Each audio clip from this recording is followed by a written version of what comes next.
Ouais, c'est ça, c'est ça.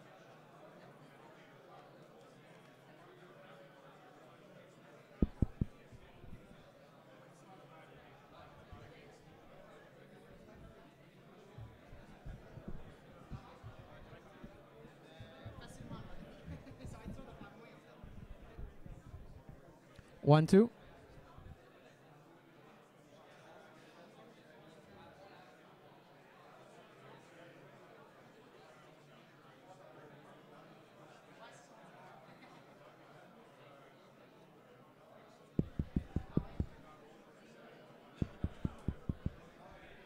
Hello, one, two. Test, test, check, check, check, check, check, check. Un petit peu. Check, check. Okay. I guess we're starting. Yeah? Hello, everyone. It's so great to see everyone. Welcome to the BlockHouse. Welcome to this meetup. Thanks, everyone, for braving the snowstorm. So I'm going to start really quick with some very simple housekeeping announcements. So we're going to the agenda for today is we're going to have about 15 minutes of intro by Vincent Gauthier and Louis Roy. And at about 7, we're going to start around an hour and a half long presentation that's going to be given by myself, Jonathan, and Gabriel, which is going to cover, it's the main event, basically, of the night. And then we're going to have a 30-minute Q&A. So for everybody in the audience, just so you know, this is being live streamed right now. Are we live? We are live. So hello to all the live viewers. So this is being broadcast as we speak on the World Crypto Network, which has graciously accepted to distribute this content on our behalf. So thank you very much to Mad Bitcoins and the One Vortex for making this happen. Given the fact that there's a live stream, if you have a question, please make sure we repeat it. And please make sure to not interrupt the video as it goes. It's not going to be as informal as usual because there's about 160 people in the room. So let's just keep all the questions, all of them, right up until the end. And if you are watching live and you have some questions, please feel free to drop them in the chat and we'll try to answer them. So this is the first meetup, the Bitcoin Montreal meetup of 2018. This meetup was founded in 2013. So this is going to be the 5th year of the meetup. So I think that's pretty cool. I see a lot of familiar faces that have been with us since the beginning. That's also extremely cool. So on that note, I'm going to first introduce Vincent Gauthier from Catallaxy. Catallaxy is the organizer of this event. So please welcome Vincent Gauthier.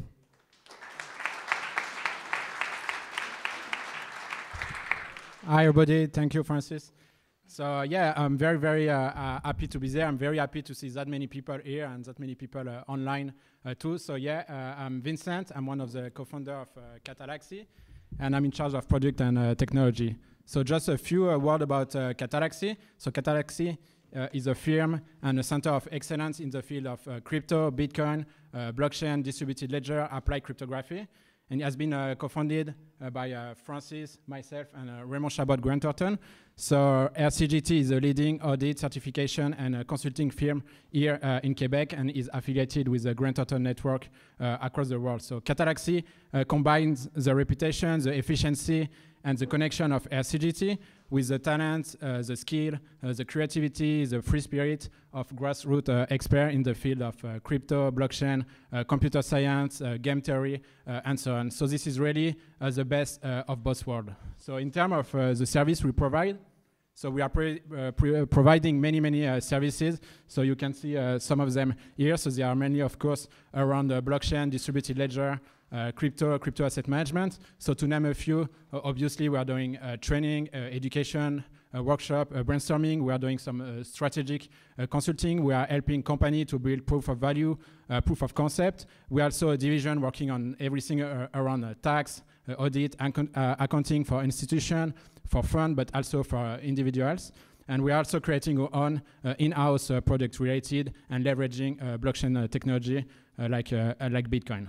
So something else we are putting a lot of effort because we believe in it and because there is a high demand for it. There's obviously the mining, but this is also the due diligence. So if you are working on some blockchain project, or if you are thinking about working on some blockchain projects, so the process of due diligence is very, very important. So before investing on this kind of project, or investing in ICO, or investing in a startup or anything, that's very important to have a strong due diligence process to save you time, to save you energy, and to save you money, and also for your shareholders. So this is definitely something we can also help you with. So from white paper or technical or team review to business plan and ROI. So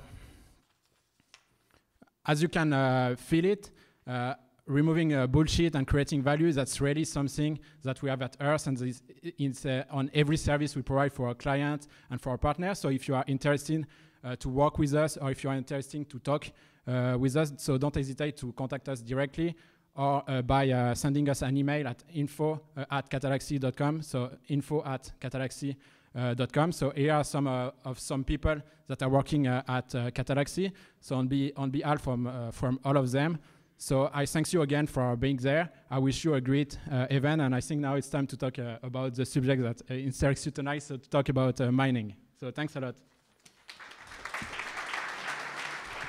Thank you, Vincent. Thank you very much. Just before we talk about mining, I forgot to tell you guys about where we're in. This place is called the BlockHouse. So the people who have been in Montreal know that I've previously been involved with a project called the Bitcoin Embassy, which was the world's first physical space dedicated to Bitcoin. Unfortunately, that project got closed down just because we didn't have enough energy to put up with all the demand. So we created a new project called the BlockHouse. The BlockHouse is a private members club for people to work and network. It's reserved exclusively for professionals, experts, and people involved in the crypto community. So you can think of it as a kind of a safe space, a creative space, a research lab, where if you have any kind of project related to crypto, just apply to membership. We'll review your application, and if we think you're a good fit, then you'll have the opportunity to come work here and participate in the community. So next, I want to introduce someone that's really special to Catallaxy. His name is Louis Roy. He's a partner in audit at Raymond Chabot Grant Thornton, and is also their head of blockchain. So Louis Roy was really the steam engine which allowed some cypherpunks like us to make this unbelievable arrangement with one of Quebec's largest firms, which has about 2,500 employees and does what? How much revenue did you make last year? Yeah, $215 million revenue firm. So Louis Roy is going to give us a little bit of his insights on what he thinks is the potential for Quebec and mining and the synergy between these two. So please welcome Louis Roy from RCGT.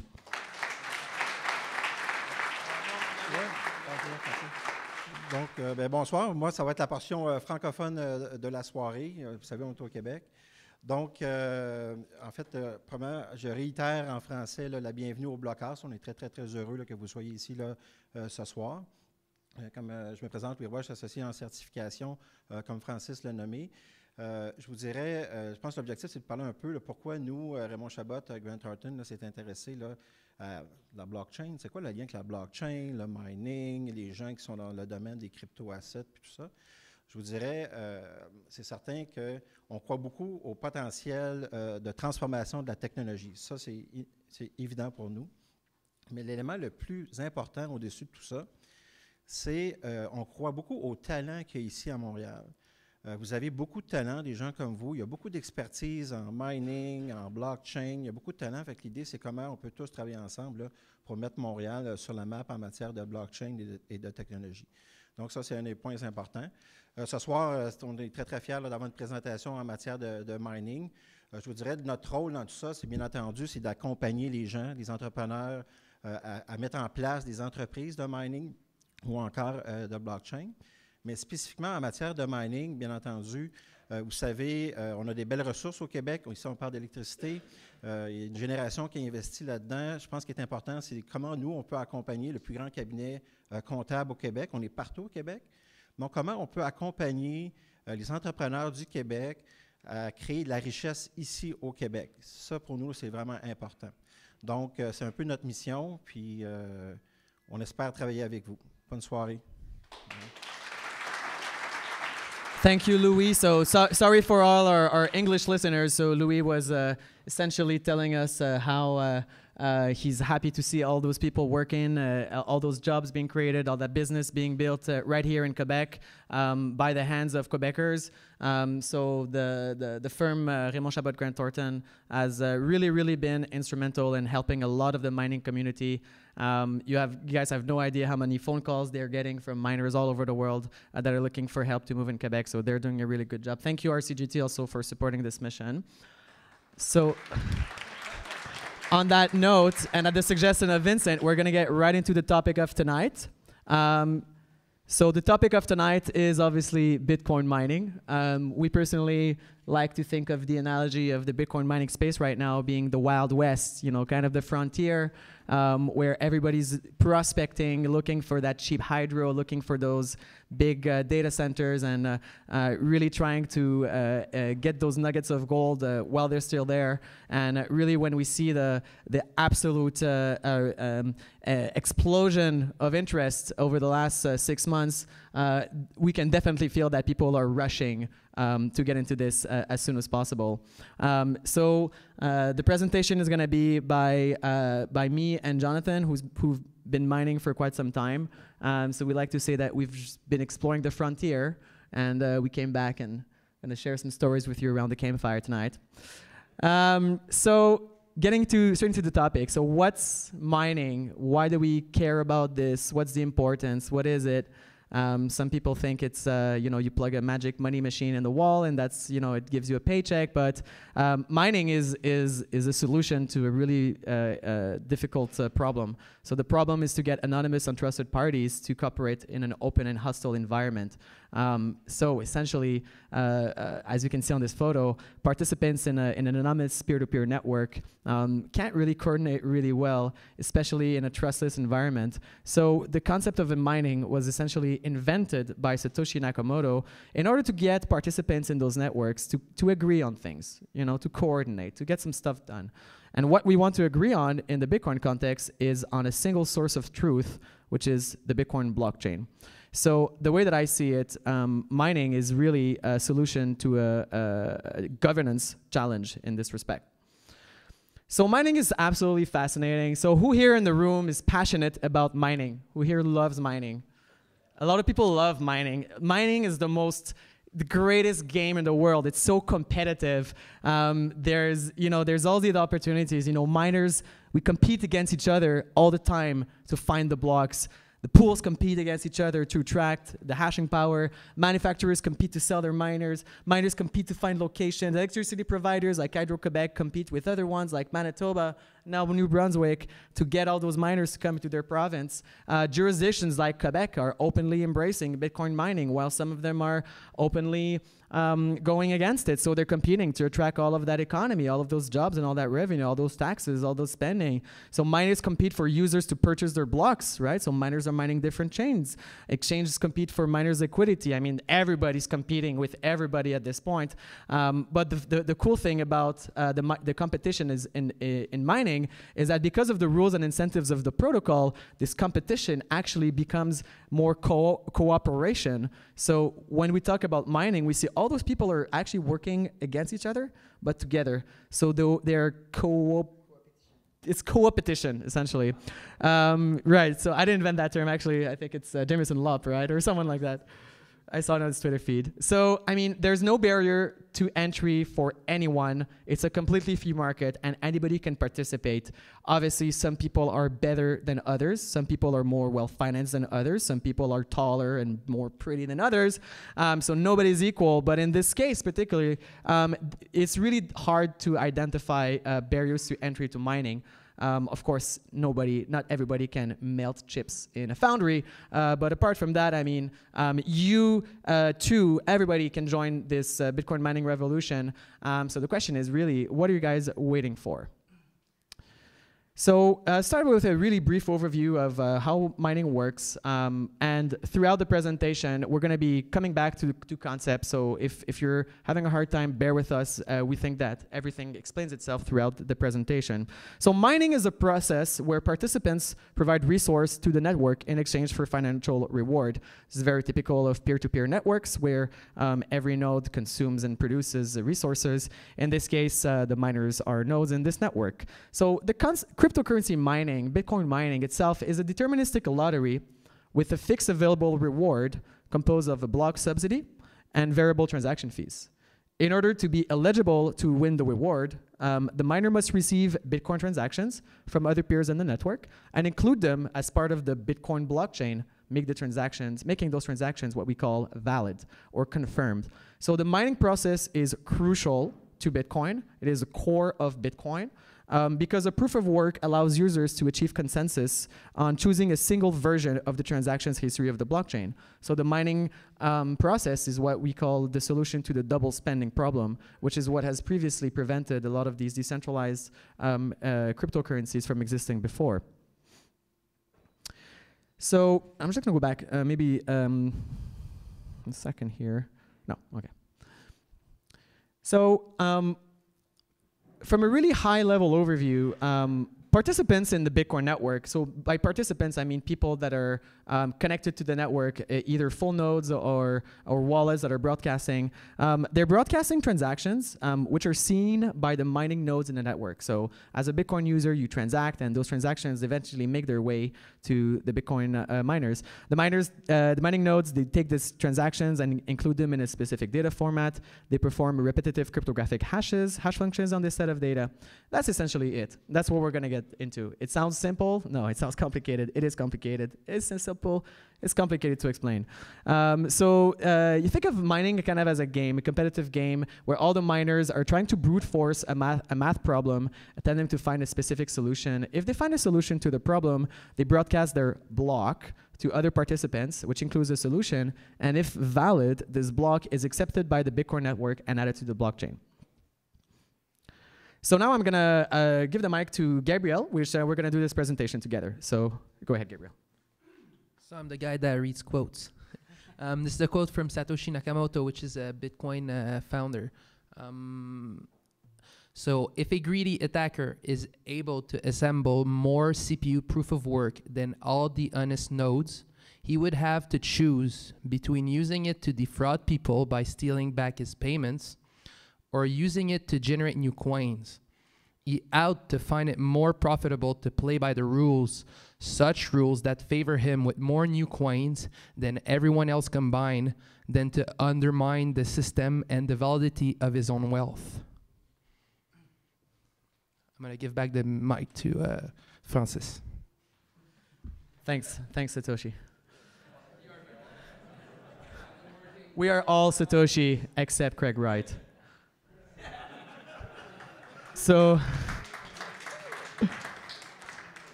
let's talk a little bit about the incentive here, right? So what we're talking about here, this is a quote by Satoshi, what we're talking about is about an incentive structure which would incentivize someone to play fairly. Although we can't force him to do anything, we know and we can expect that he's going to play by the rules and play fairly and not defraud anyone, which is a pretty incredible claim, actually, which requires a lot of evidence, and that's what we're going to go through.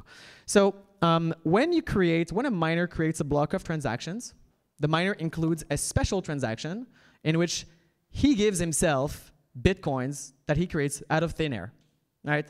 So when a miner is doing so, he needs to respect a specific set of rules. And because a miner depends on this special transaction being recognized as valid by others, they act honestly. In other words, a Bitcoin miner is going to create money out of thin air, but that money is only as good if someone accepts it, or is willing to buy it for dollars because he has to pay his electricity bill with that money that he created out of nowhere. So obviously, he needs someone to buy it. So the currency units, essentially the Bitcoins that are generated by a malicious miner, a malicious user, and don't follow the rules, they will be rejected by the network and they will be worthless. So essentially, you can, create a fake block, an invalid block of Bitcoin, and try to sell it to people, it's not going to be accepted by the Bitcoin community. Essentially, it's going to become, Bcash or Dogecoin or something like that. It's going to become something else. So all Bitcoin holders, we, the Bitcoin holders, accept to have our holdings diluted by the miners. Why? We pay transaction fees as well, because we recognize the importance in this function and because we value it more than obviously that dilution of our holdings. Questions at the end, please, and comments, please. Yeah, so how mining works. Let's talk about hash rate and hardware. So miners are trying to do as many calculations as possible per second as they can. The speed at which the computing chip can perform these calculations is called a hash rate. So the evolution of mining hardware is quite simple. It started with CPUs, like a computer. There's the first devices used for mining. They have a low hash rate. And then GPUs, they're modified software that mines cryptocurrencies, a higher hash rate. GPUs are graphical processing units. And ASICs, which are dedicated devices with custom chips that are specifically created for mining. It's an exponentially higher hash rate. So another important element of mining is pooling. So mining is not always competitive. Some miners will collaborate together by uniting their hashing power as one mining entity called a pool. If anybody has ever bought the lottery tickets with his colleagues and created a lottery pool, they will be very, very familiar with this. Essentially, your payout is much less frequent if you're going in a lottery alone, but you risk to, or you have the opportunity to win a bigger share. If you go in a pool, of course your share of the reward is gonna be lower, but you have definitely more chances of payout. So over time, your payouts will be more frequent. So there are multiple payout schemes in mining, such as paper last end shares or paper share. You can look those up. But pools often charge fees. Some pools will keep the transaction fees and not give them to the miners. On average, the pool fees and the transaction fees before the last few months, this bit was written in November, they tend to cancel each other out.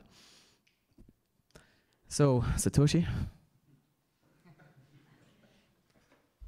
So we're getting into the difficulty stuff right now. So to compensate for increasing hardware speed and varying interest in running nodes over time, the proof of work difficulty is determined by moving average targeting an average number of blocks per hour. If they're generated too fast, the difficulty increases.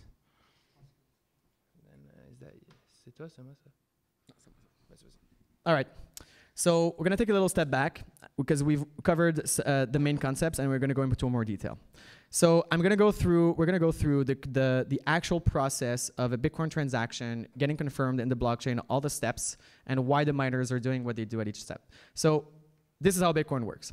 A Bitcoin node, which is a software connected to the network, will broadcast a transaction to peers in the network, which includes scripts and a signature. So when you're sending money to someone in Bitcoin, you don't send them anything. You just broadcast a transaction, a message essentially to the network, and you're basically saying, hey, please, Bitcoin network, can you update your version of the ledger to reflect that I've sent some Bitcoins from here to over there? The other Bitcoin nodes, the other participants in the network, they first make a validation of the transactions. They relay it to other peers. Those transactions are stored in everybody's memory pool. So everybody that's connected to the network has kind of a queue of unconfirmed transactions that they can see. Those transactions eventually make their way to the memory pool of a mining node because all nodes are treated fairly equally on the Bitcoin network. So the mining nodes includes these transactions in a data format called a block. And they intend for this block of transactions to be added to the Bitcoin blockchain ledger. So what is a block? Thank you, sir. So what is a block? Bitcoin transactions are permanently recorded in files that we call blocks. Blocks are organized into a linear sequence over time, also known as a blockchain, where the word blockchain comes from, right? Each block should contain a record of which Bitcoin addresses are entitled to receive the reward. So if I mine a block, I get rewards. Which address is entitled to get the reward? Mine. Then what else in the block? A record of some or all recent transactions to be confirmed with this particular block. A reference to the block that came immediately before it. And an answer to a difficult to solve mathematical puzzle. the answer to which is unique to each block. So this is an example of block. This is a trade blocks. You see down there the memory pool, so the numbers of transactions that should be confirmed in the next blocks, and you have a couple blocks, one that was mined by BTCC, the 494232, one by F2 pools, one by unknown users. That's pretty much it. All right. So the mining nodes, as we said, they always include the special transactions in the block, and that's called the Coinbase transaction. So Coinbase, the name of the company, was based off of this actual term. So a Coinbase transaction includes bitcoins that didn't exist before, which the miner sends to himself, effectively creating bitcoins. All the rules which define how the miners create those blocks and how those special Coinbase transactions are all specified in the Bitcoin protocol, and they are encoded in the Bitcoin software. So the rules of the game are encoded in the Bitcoin software. For example, the number of Bitcoins the miner is allowed to give himself is specified in the Bitcoin protocols. And currently, that's 12.5 Bitcoins. So in order to prove that the miner... Oh, 12.5 Bitcoins, sorry, 12.5 Bitcoins. It used to be 25 Bitcoins.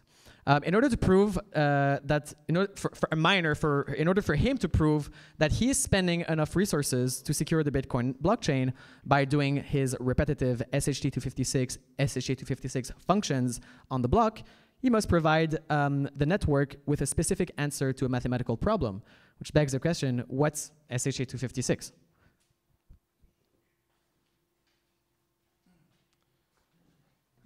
So SHA-256 is the algorithm used by the Bitcoin protocol. And we get into the question, what is a hash? A cryptographic hash function takes a message, or what we call an input, and returns it once it is hashed. Once you pass it through the algorithm, it will return a fixed size alphanumeric string. Alphanumeric means that it's composed both with numbers and letters. So here you can see Fox, then it is hashed through SHA-256, and you get D, F, C, D, 3, 4, blah, blah, blah. You can think about hashes as a fingerprint of the data you've hashed. An ideal cryptographic hash function has 5 main properties. It is deterministic, so the same input would always result in the same hash. Fox will always result in the FCD 3454. It is easy to compute the hash value for a given message. It is unfeasible to generate a message from its hash. So once that you have the hash, the FCD 3454, you will never know that I used Fox to get that hash. A small change in the hash should change the hash value so extensively that the new hash value appears uncorrelated with the old hash value. There you can see the red Fox runs, blah, blah, blah. You have a completely different hash. It is unfeasible to find 2 different messages with the same hash value, what we call collision. Here we're going to show you something nice that will help you understand what we're talking about. So let's say I want to hash something like Joe is the best partner. There you go. Here's my hash. And let's say I write down something else. Joe is the worst partner, which is closer to the truth. And you have a completely different hash. That's it. What next? So the difficulty. We've been talking about difficulty for some minutes now. The Bitcoin protocol is built so that, on average, every block that is generated by miners will be discovered every 10 minutes. If there are more miners, there will be more attempts to solve the puzzle, and blocks will be found faster. Let's say 8 minutes. To avoid this, the Bitcoin network will automatically adjust the difficulty of the math puzzle every 2 weeks, or every 2016 blocks, so that we will achieve a new equilibrium of blocks found on average every 10 minutes. The difficulty target is the amount of zeros at the beginning of the hash of the block.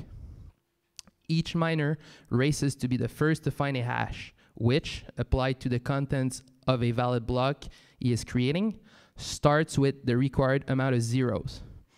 The first miner to win this race is given the right to create new Bitcoins for himself. Then we're going to show you something nice again.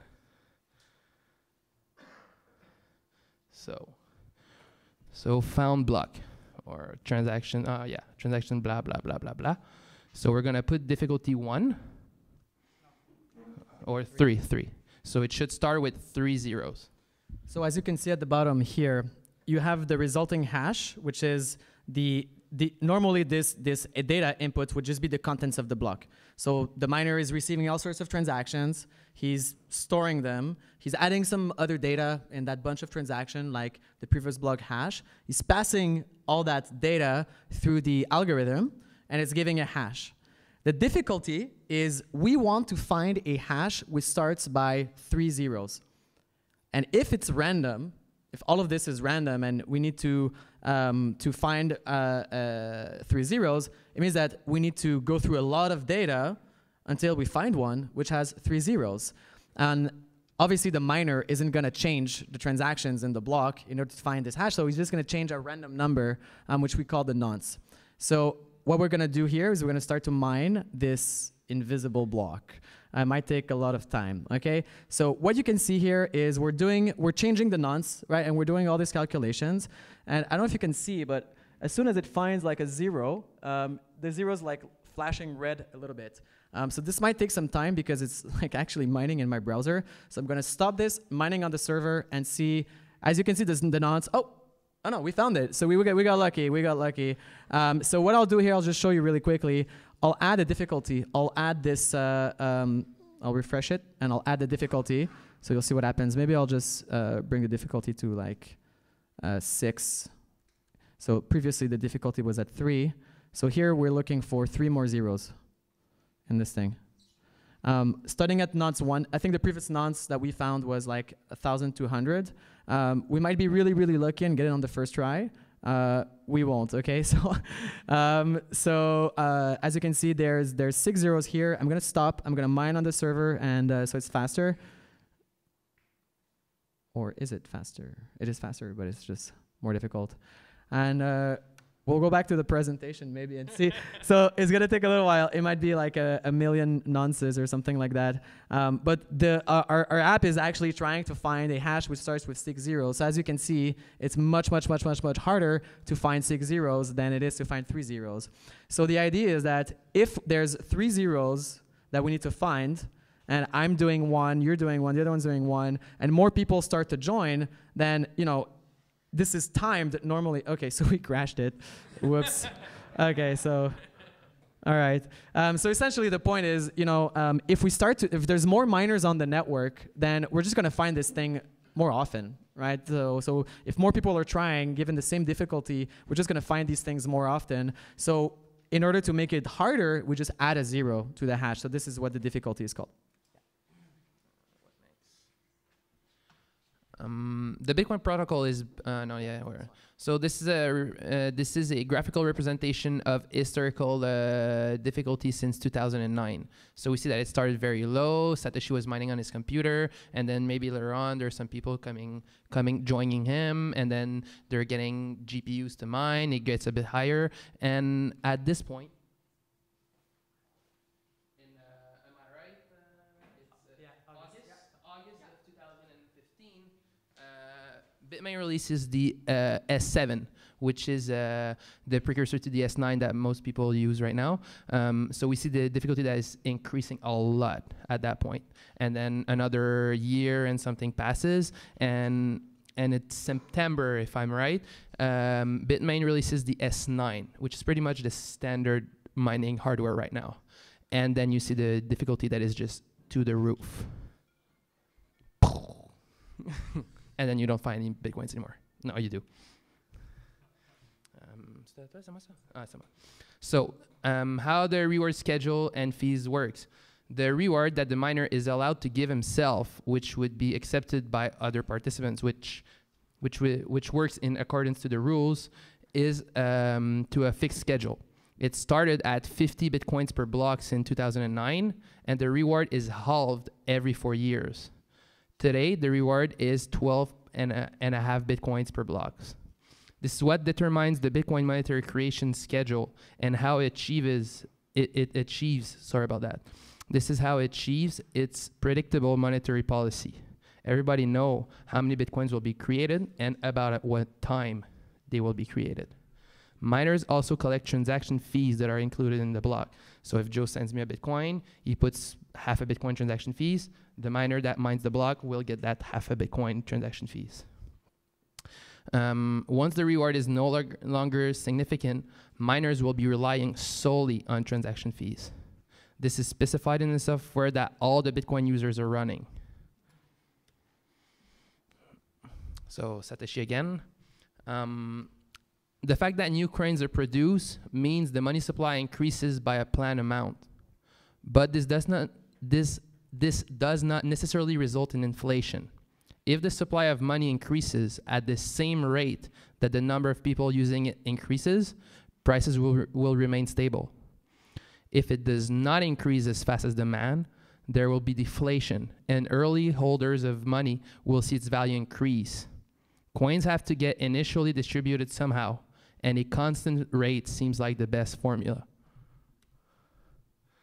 So this is an overview of Bitcoin monetary policy and halving. You can see that, so the halving happens every 210,000 blocks. The total Bitcoin in circulation today is roughly 17 million. It's 16,800,000 and so on. The total Bitcoins to be ever produced will be 21 millions. And as you can see, we will almost reach 21 millions in around 2040, and then it will slowly increase to reach the 21 millions somewhere in 2140, about that year. There is about 80% of all the Bitcoins that have already been mined. The total Bitcoins left to mine is about 4 million Bitcoins. There is about 1.5 million Bitcoins to mine until we halve again, until we get to 6.75 Bitcoins per block. The Bitcoins generated per day is about 1,800 Bitcoins a day, and we will generate about 144 blocks a day. There are about 120,000 blocks to mine before we halve again, and we have seen 2 halving events so far. Again, once the reward is no longer significant, miners will be relying solely on transaction fees. This is a graphical representation of the inflation rate, which is decreasing rapidly at first, and then mostly when the halving occurs. And you can see that the Bitcoins that are rapidly being generated in the first years, and then you get a halving, so it diminishes, and then another halving diminishes, and then it becomes asymptotic, we call it, which is it almost reaches that 21 million.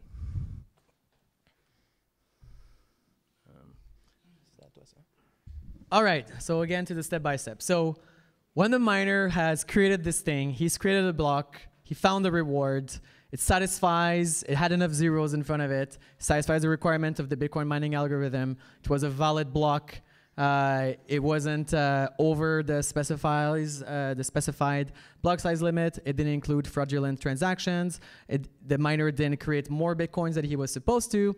So he's found this valid block, he broadcasts the block to all the peers in the network. So if you're running a full node, you will be receiving a block from the miner. How generous. The peers, the Bitcoin nodes, they will validate the block in 2 ways. So they'll kind of audit this block in 2 ways. First, they'll quickly verify that the proof of work is correct. It's really, really hard to find this number, but if you have the content and you have the result, it's really easy to check. So if you have a hash, you can never guess what was the input, but if you have the hash and you have the input, you can see like in a millisecond, as fast as your computer is, that they are correct. The peers will also, so they'll check the math, essentially, come, okay, you did find the solution, that's good for you. But they'll also verify that the way that the block was created was respecting the rules of Bitcoin. So this is what incentivizes the miner to not act dishonestly, is that if he's been sneaky, we can all tell. And we will just say, no, we don't want your block, bye. And the miner has created this nice block that he can try to sell to someone, and good luck finding a buyer for that. So if the miner satisfies the criteria, they accept the block as valid, and they include it in their own blockchain ledger stored on their computer. So I see the block, and I get the block, okay, it's valid, okay, it's cool, all's good. I'll just add it to my version of the blockchain on my computer and just consider it to be, another entry that's there. So a block can be found invalid, as I said, if the proof of work doesn't match or if it was constructed as invalid. So nodes, all the nodes in the network, we're running the same Bitcoin consensus rules. If you're not, you're running Dogecoin or Litecoin. If you're running, all the nodes on the Bitcoin network are running the same consensus rules. And they should always be in sync. They're always syncing to each other so that if one block is invalid, found invalid by one user following the rules, unless there's a bug in his software, the entire network is going to unanimously reject the block because compatible nodes should behave in the same way. So if you're a miner, every second that you spend constructing an invalid block, you're wasting resources, right? That you can be mining a valid block. If you're mining an invalid block, you're wasting resources because the payoff for your work, which is that special transaction that you put inside your own block, is only going to be accepted by the other nodes if they accept the block as valid. So what makes your special reward real is that other people accept your block as valid, and that reward is in that block. So if you spend your Bitcoins to the guy who took your block and put it in his blockchain, he's just going to see, yeah, it's a real Bitcoin. I'll accept it for my my shoes and my business. Right. In fact, right. So if otherwise, your block is worth nothing. So because it's easy for a node to validate a block, and because we all know that we're all operating under the same rules, we know, in bold, we know that if a valid block is broadcast, the network nodes will accept the miner's Coinbase hash transaction, which is a nice guarantee if you're a miner that your work is going to be worth something. So competing miners, in light of the knowledge of how Bitcoin works, they immediately start to mine another block when their competitor broadcasts a block. They're not trying to, as soon as they see a competitor's block, they're going to immediately start to work on another block, because they don't want to waste resources on the previous block. It's already claimed by a competitor, and they know that regardless of what they do, they won't get the reward, and they might as well just start mining on the next block as fast as they can in order to increase their likelihood of winning the next block. This is what always brings the Bitcoin blockchain forward, one block after the other.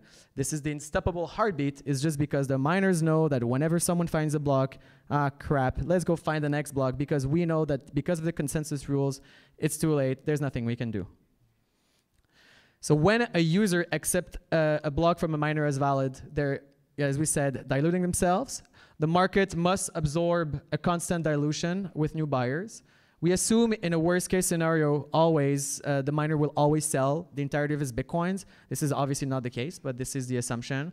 And obviously, both an increase in demand from new users willing to buy blocks produced by miners and the reduction of supply from holders refusing to sell Bitcoins, it increases the price of Bitcoins naturally, which incentivizes the miners to create Bitcoins, which otherwise would not have buyers and would end up costing more to produce than users are willing to pay for.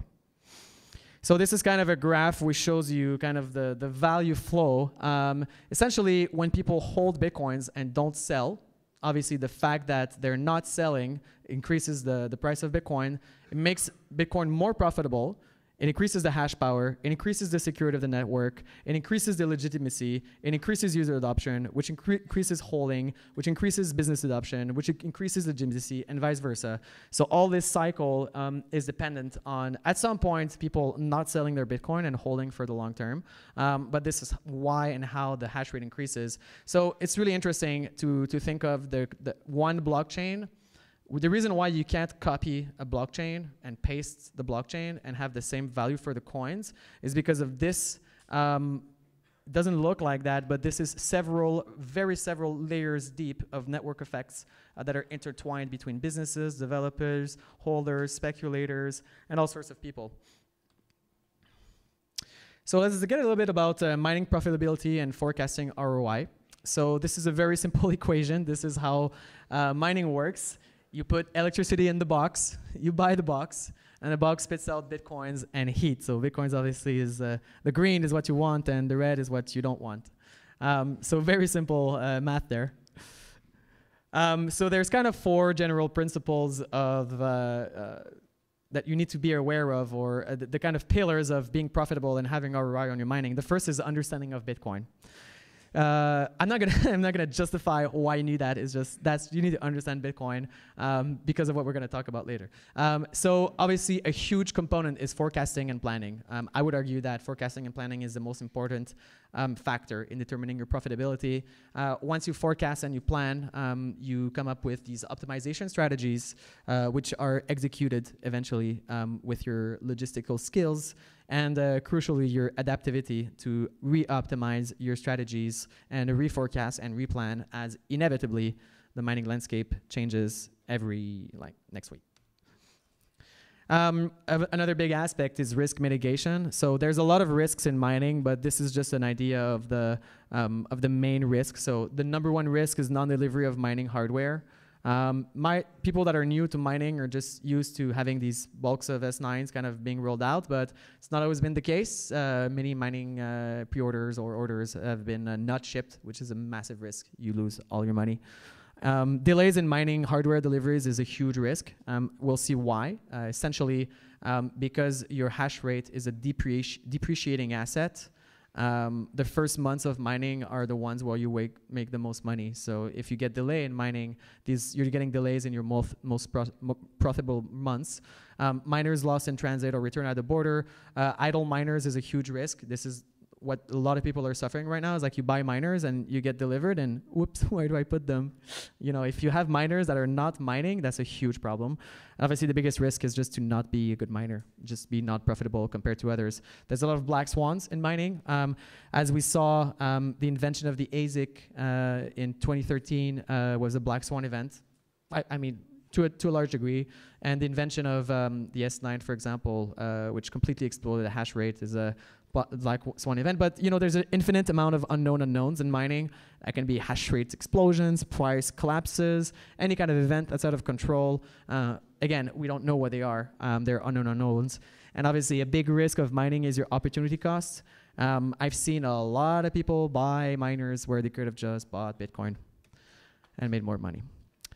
So the profitability factors, let's think about, if you're going to be a good miner, what does it mean like to be a good miner versus just being a miner?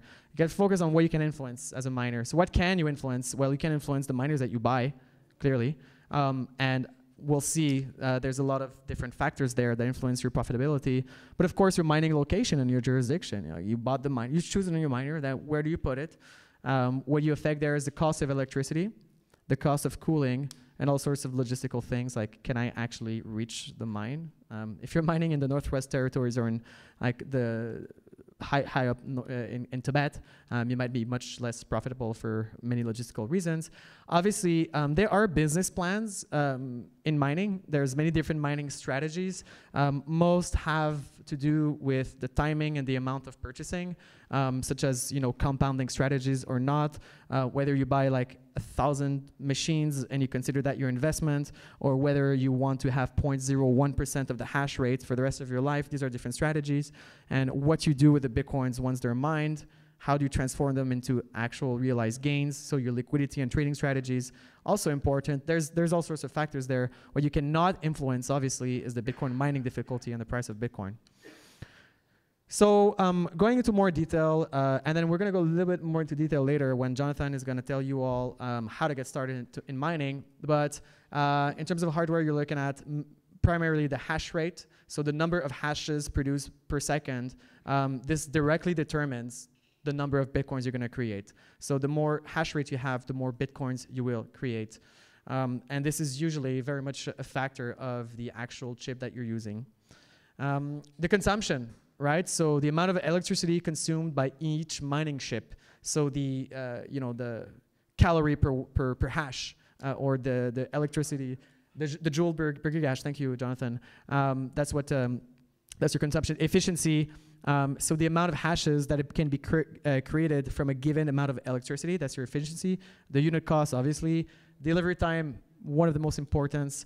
Your ability to resell miners on the market hugely affects your probability. Repairs are always a big problem, because if you're repairing a miner, usually it's not mining unless you're repairing it in your own mine. So having steadily working miners, reliable, and getting them quickly repaired is super important. And there's all sorts of stuff associated to hardware, which is shipping and duties. And obviously the main other factor is whether or not the company that makes the hardware is going to deliver the goods. Electricity consumption, and I mean, it is the most important factor. Say one of the most, but it's probably the most important factor. That's, it's a very quantifiable metric, and it's easy to understand how important it is. Miners that consume electricity 24 hours a day, 7 days a week, 365 days a year. They don't have a peak. There's no peak mining times. Mining is just always mining. Electricity is represented at kilowatt by hours consumed. So when you look at mining, if you don't know this, you're usually trying to look at dollars per kilowatt hour. And since you're just always mining, you're never not mining. These are really easy calculations to do to transform your wattage in kilowatt by hour. So the cost per kilowatt by hour does tend to decrease with larger capacity. This is the main economy of scale that people are trying to do. So they're trying to get these large facilities to get lower dollars per kilowatt by hour generally. Those rates are determined obviously by the distributor and seller of energy. So here in Quebec, Hydro-Quebec determines the rate of the electricity. It's pretty much the same for all people depending on how much you're consuming and who your friends are.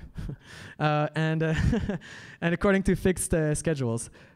So the main issue for miners in terms of electricity consumption is actually finding locations with access to large enough amounts of power. Because it's one thing to have low rates, it's another thing to get all that electricity sucked from the grid into the particular location you want to have. So as an example, in Quebec, our electricity rates are $0.032 kilowatt by hour, so 3.2 cents kilowatt by hour USD, making it comfortably top 5 best places in the world to mine Bitcoin. Probably, yeah, top 5, I guess.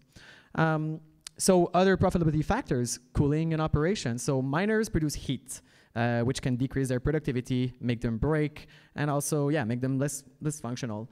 So large amounts of cooling are required. So if you are in a place where cooling is free, such as Quebec, and you just open the door, then obviously these are less money that you're spending to cool your miner. So heat evacuation and temperature control are hugely important logistical factors, not to be overlooked at all. Mines do burn down also, by the way. So be careful of that. It does produce quite a bit of heat. So countries with cold weather obviously have a super strong competitive advantage. That's one of the pluses. Is it the only plus? I don't know. But for sure, the colder it is, the happier the miners are. So a bonus is you can actually recycle heat and share electricity. So I like to call it heat Bitcoin's mining residual waste. It can be recycled and resold. So electricity costs can be shared between miners and heavy industry participants, where industry will purchase the heat from the miner in exchange for discounted electricity and so forth.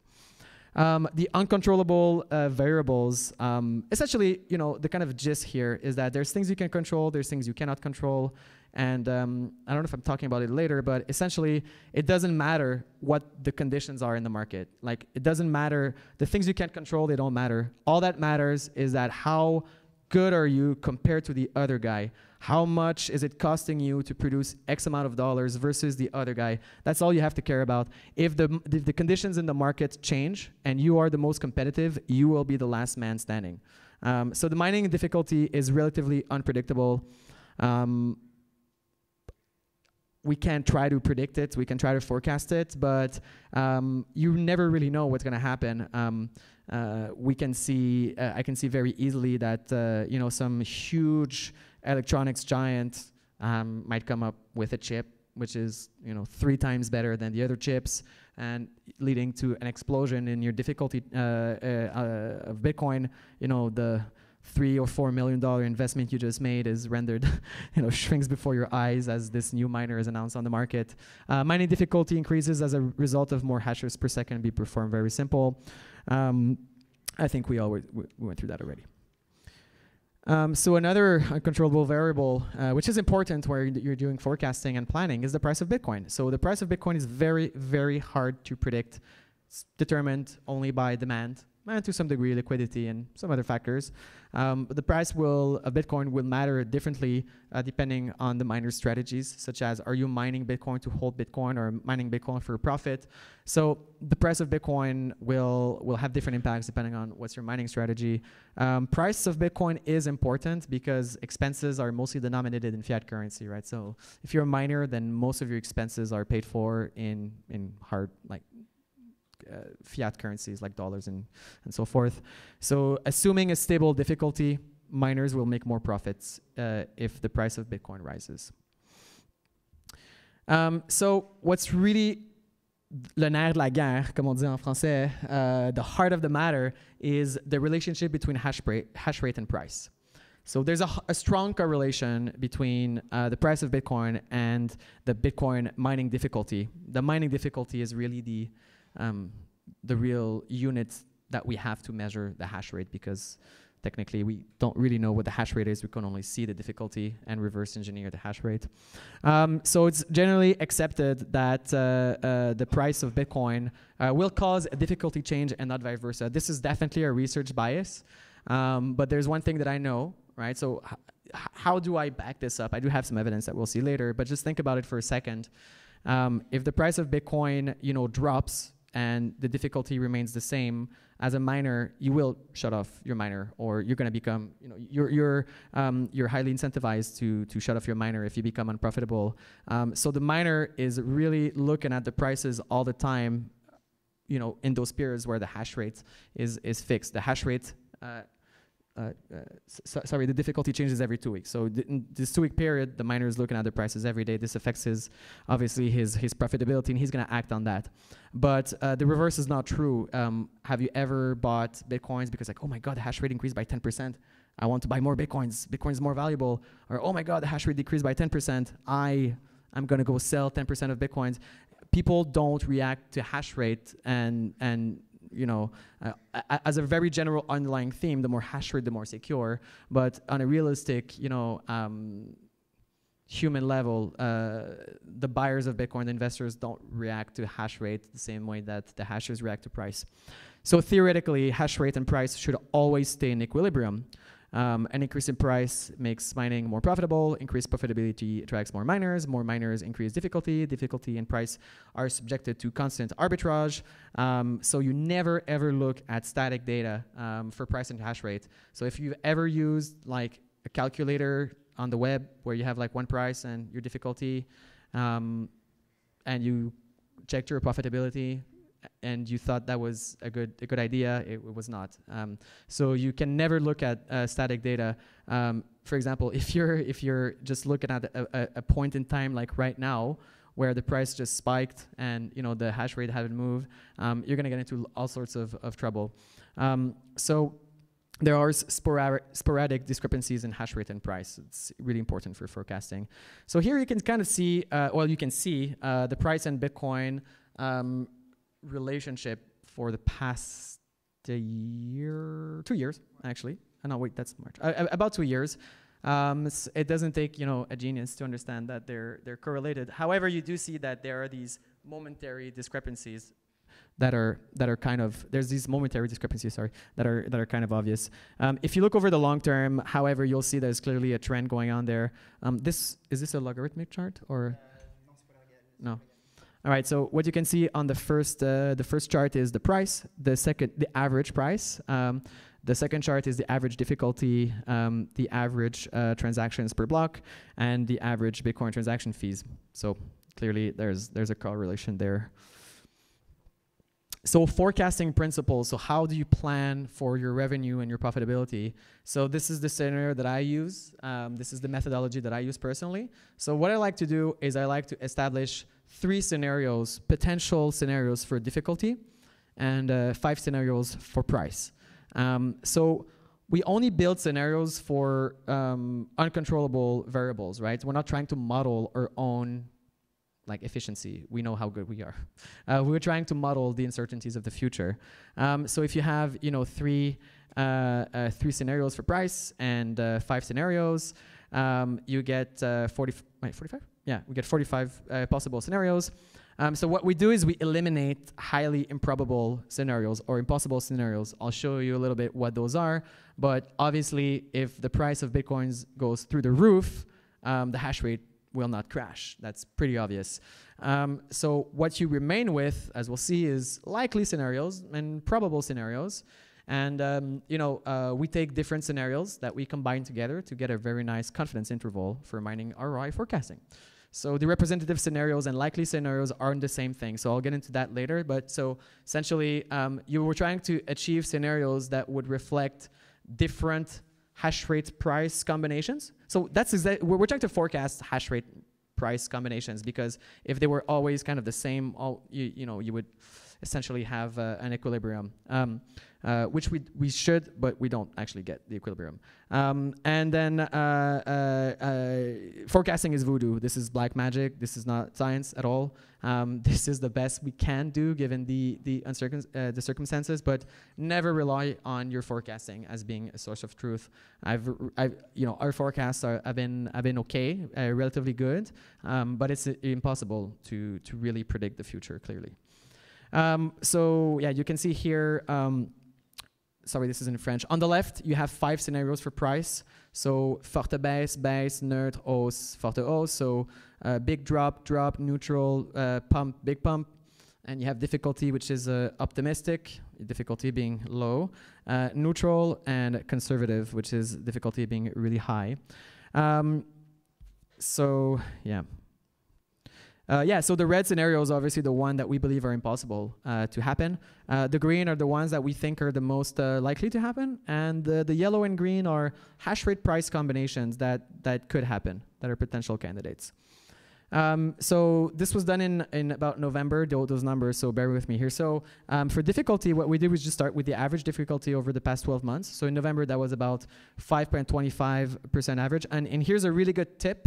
If you're going to compare, and no, this is a requirement, is if you're going to compare price and hash rate difficulty adjustments are for 14-day periods. So what you need to do is you need to make to bring together your hash rate tables and your price tables, so that you're looking at the price increases for 2-week periods, so that there's the same intervals as the difficulty periods.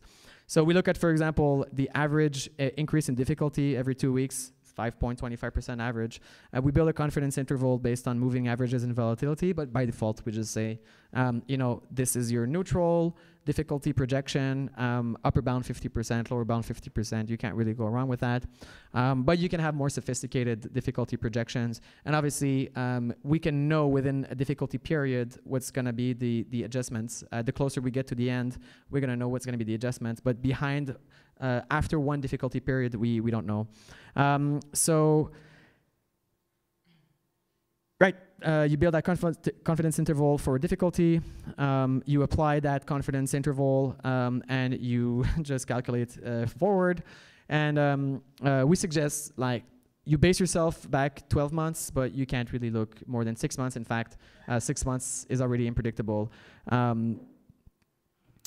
Yeah, so adjust your difficulty adjustments, obviously, constantly. So when we're doing forecasting in advance, we can't do that, but ideally you have updated forecasts all the time that are adjusted to changes in the market, so it's never static. Don't ever use static scenarios. So this is kind of like what a typical forecasting of difficulty would look like using a logarithmic chart. So obviously the squiggly line is the past and the straight lines are the future. This is a log chart, so you can see already kind of a confidence interval emerging from that here. So I've been this before. Okay. This is kind of the same kind of forecasting. I think we skipped the price slide, but this is kind of the same for price. So as you see here, we have 5 scenarios. And I put this slide here so that we can see kind of we did an actual forecast using this data. This was data that we used back in November. We used this data in November, and it was kind of at the top of the bull run. So obviously, we can't make that chart continue to go like that and think that's what's going to be the future. So when we did that projection, we did actually include in our projections a forecasting bias where we thought, okay, so we're at kind of at top of the bubble. Even though the price has been increasing, 6% every difficulty period, we don't believe that this is stable. So we kind of readjusted ourselves there for this. So obviously, otherwise it would have just gone straight up, with Bitcoin being millions of dollars in a year or something. So this is what we get. This is an actual number. I think these are real numbers. These are definitely real numbers. So this is kind of the 7 scenarios. So we started with 45 scenarios. We boiled it down to 7 that are likely or probable. The probable ones are the ones that have dots in them. And these are different scenarios of hash rate and price evolving over time. And this is the net cash flow. So I'm not going to go too deep in the accounting. If you have questions for accounting, you should probably hire an accountant, which is good in mining. But essentially, the kind of measure that we like to use is net cash flow, which is the net revenue minus the cost of hardware. So you're essentially the money. Yeah. So the net revenue. So your after electricity, after this is like what the actual machine is producing, not necessarily like your insurances or anything like that, just the machine minus the cost of the machine. So how much actual money you end up with. And so obviously at the beginning, you're spending money on the machines, which was why the net cash flow is negative. But yeah, so this is it. This is the little this is the fork that we like to use. So and what's important to understand here is that there are scenarios that are much more likely than the other. I think in this case, we rank them in case, so scenario 1 is the most likely, right? So this one here. This is the most likely scenario based on our, this is the most likely scenario based on our price projections and difficulty projections. The other are representative. So obviously, if scenario 1 is more likely, then scenario 1 plus or minus 0.1% is also more likely than all the other scenarios. So you can't really, so this is just to have a representative fork of what could happen. And essentially the message here is that in all scenarios, you don't lose money, right? This is the important. So when you get into your venture, you give yourself room for obviously a lot of upside, lower upside. But if I was an investor and I was looking at this, if my math is correct, essentially there aren't many scenarios. I mean, you can't really lose money unless obviously something unforeseen happens. So ultimately, this is I'm not sure those numbers are actually good, but this is what we're left with at the end of the day. So we have 7 scenarios on the left. Difficulty, the difficulty predictions we use, the price predictions we use, and you have your break-even date, maximum net cash flow, which is net revenue minus capital investment. You have minus maximum net cash flow date. So this is the time where if you don't compound, you'll have a date where your profit is going to peak. And then after that, you're going to start to have decreasing net cash flow and so forth. So this is kind of the stuff that you need to think about. And then thank you very much for my part. I'm going to stop here, and Jonathan is going to take over, and he's going to tell you why you should be mining, how you're going to start mining, and why mining is not bad for the environment.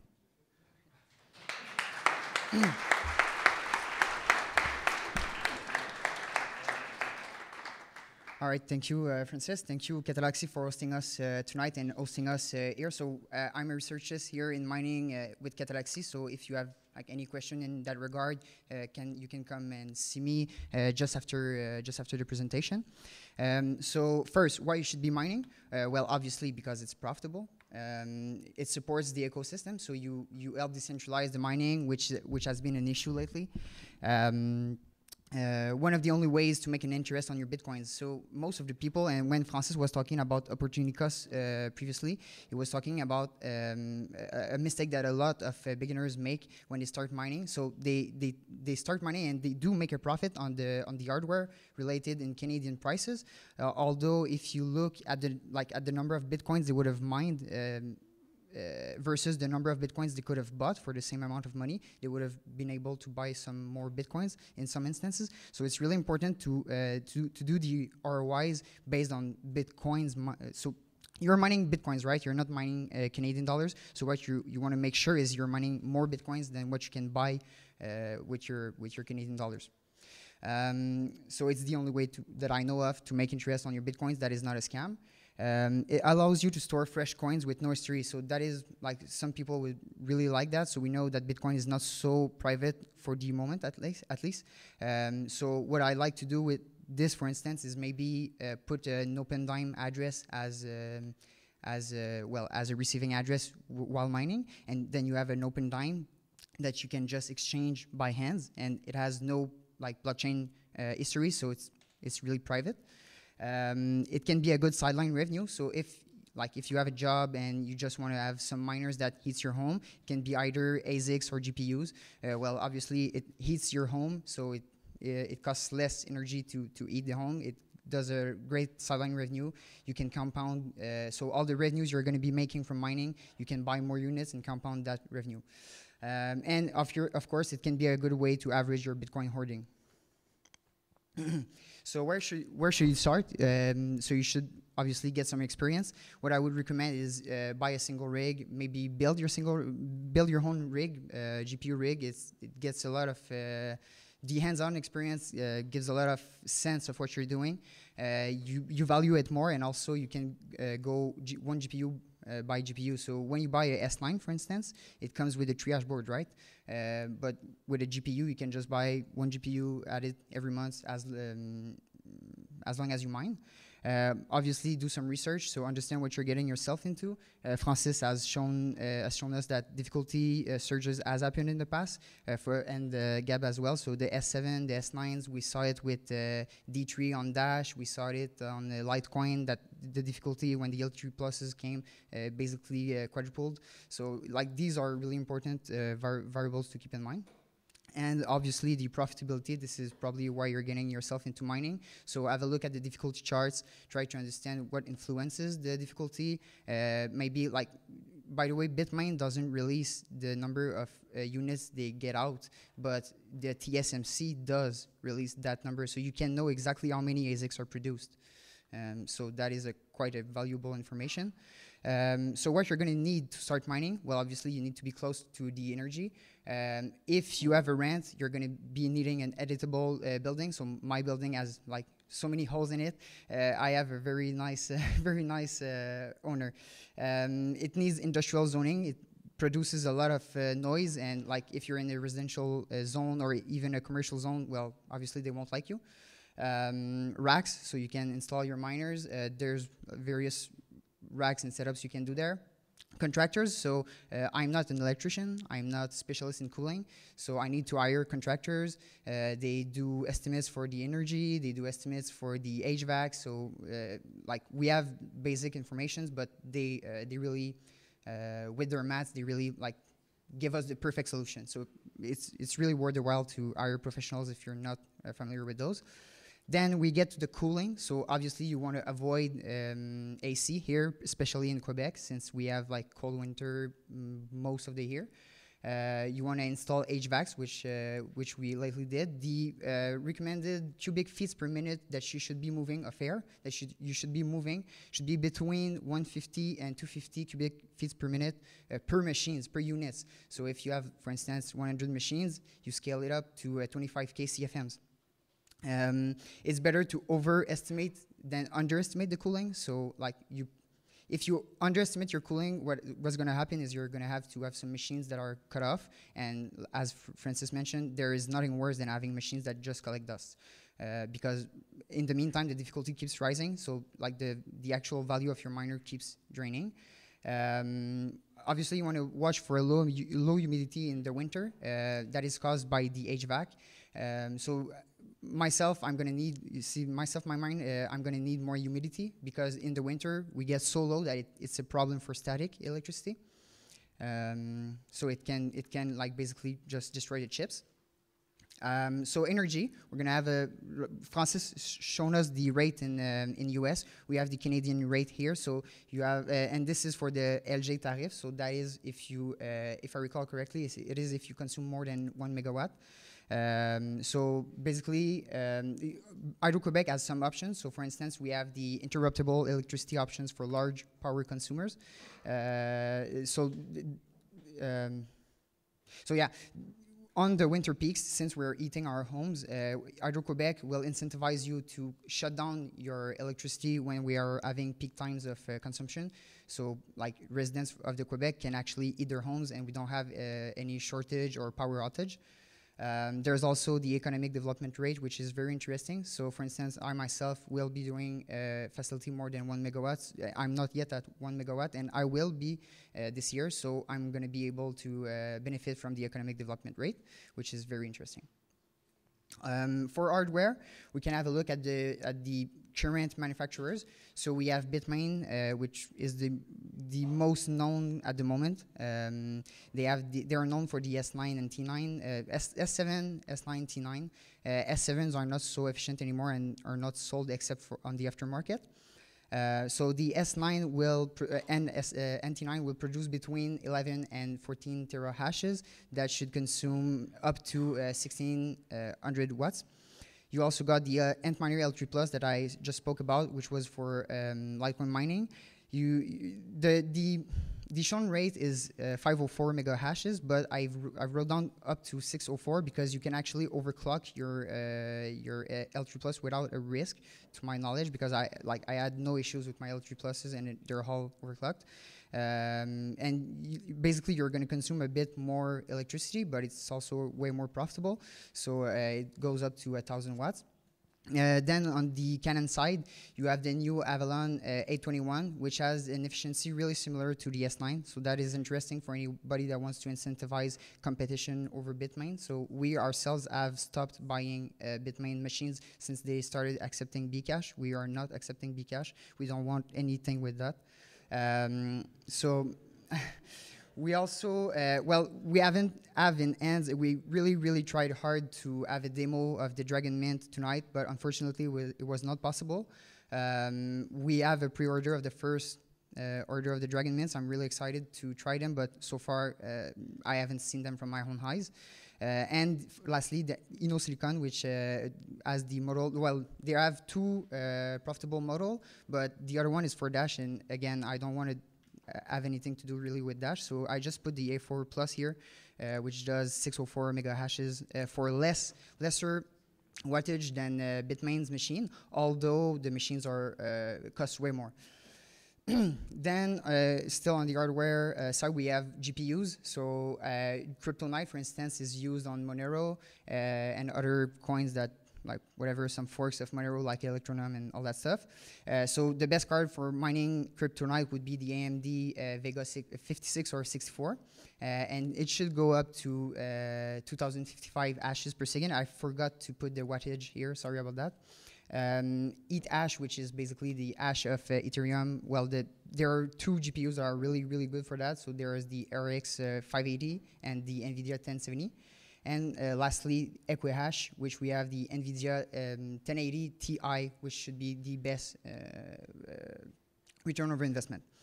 Then, well, obviously your uptime gets really important the more and more units you have. So you're going to want to monitor your machines. A good software out there would be Awesome Miner. This is a paid program on Bitcoin Talk. There is also a lot of open source initiative. So it's really up to you. I myself use Awesome Miner because it has a lot of features that are really useful to a miner. For instance, you can auto reboot your machines on failure. You can really see your profitability either in Canadian or in Bitcoins or whatever the coin you're mining in real time. So that is really useful. You receive downtime notifications. You can set up a cloud. There's all sorts of options that are really interesting with that software. You can manage remotely, so I can just go on my cell phones, reboot a machine, look at the temperature, all that stuff. Keep track of your unit performance, so you can also have logs. So for instance, I want to go and know why my hash rate dropped on the 2 days ago. Well, I'm just going to go log into my computer and look at the logs of 2 days ago and see what was the issue, why the software made a reboot on my machines, and all that stuff. And obviously, as I've mentioned, you watch your revenues grow in real time. You're going to need networking. So first best practice is obviously to have a firewall. If you don't have a firewall, you're producing money, you're the first target. So have a firewall, that's for sure. Second, you need to stay online. So having redundancy on Hydro-Quebec, on electricity at least, is very costly. And since the first cost of mining is electricity, you don't you prefer it to mine. But if the power goes out, you prefer to not invest in redundancy for electricity because it costs way too much. The cost overrides the returns. Although for the internet, you want to keep it online always because the cost for a second internet line is really, really cheap. So there are two ways. For instance, if you have only access to Bell, or in Quebec, most of the times you only have access to Bell when you go further. Well, in that case, you can have a second line on a LTE cellular signal and just plug it to your firewall, make your firewall auto-switch between the two internet connection if one goes down. Obviously, all your machines, you want to give it static IPs. So a static IPs, for those that don't know, is basically just an IP address that will be reserved for that very specific machine. And you can give a pattern to your addresses. That is actually a best practice recommendation because you want to know by head, just by logic, like what the IP address you're going to have to type to access a particular machine just by looking at it. So for instance, you can have 10, which it's going to start by 10, and then your site. So for instance, I have two sites where I'm going to have my site 1, my site 2. So let's say I want to reach a machine that is in my site 2. I'm going to have 10.2, and then a rack. So for instance, I have my rack number 3 in this site, and then the host, so let's say 06. So we would have 10.2.3.6. Simple as that. Cable management, so it requires a lot of cable management, obviously, like every networks. Security, so you're going to need both physical and virtual security. We've started with the firewall.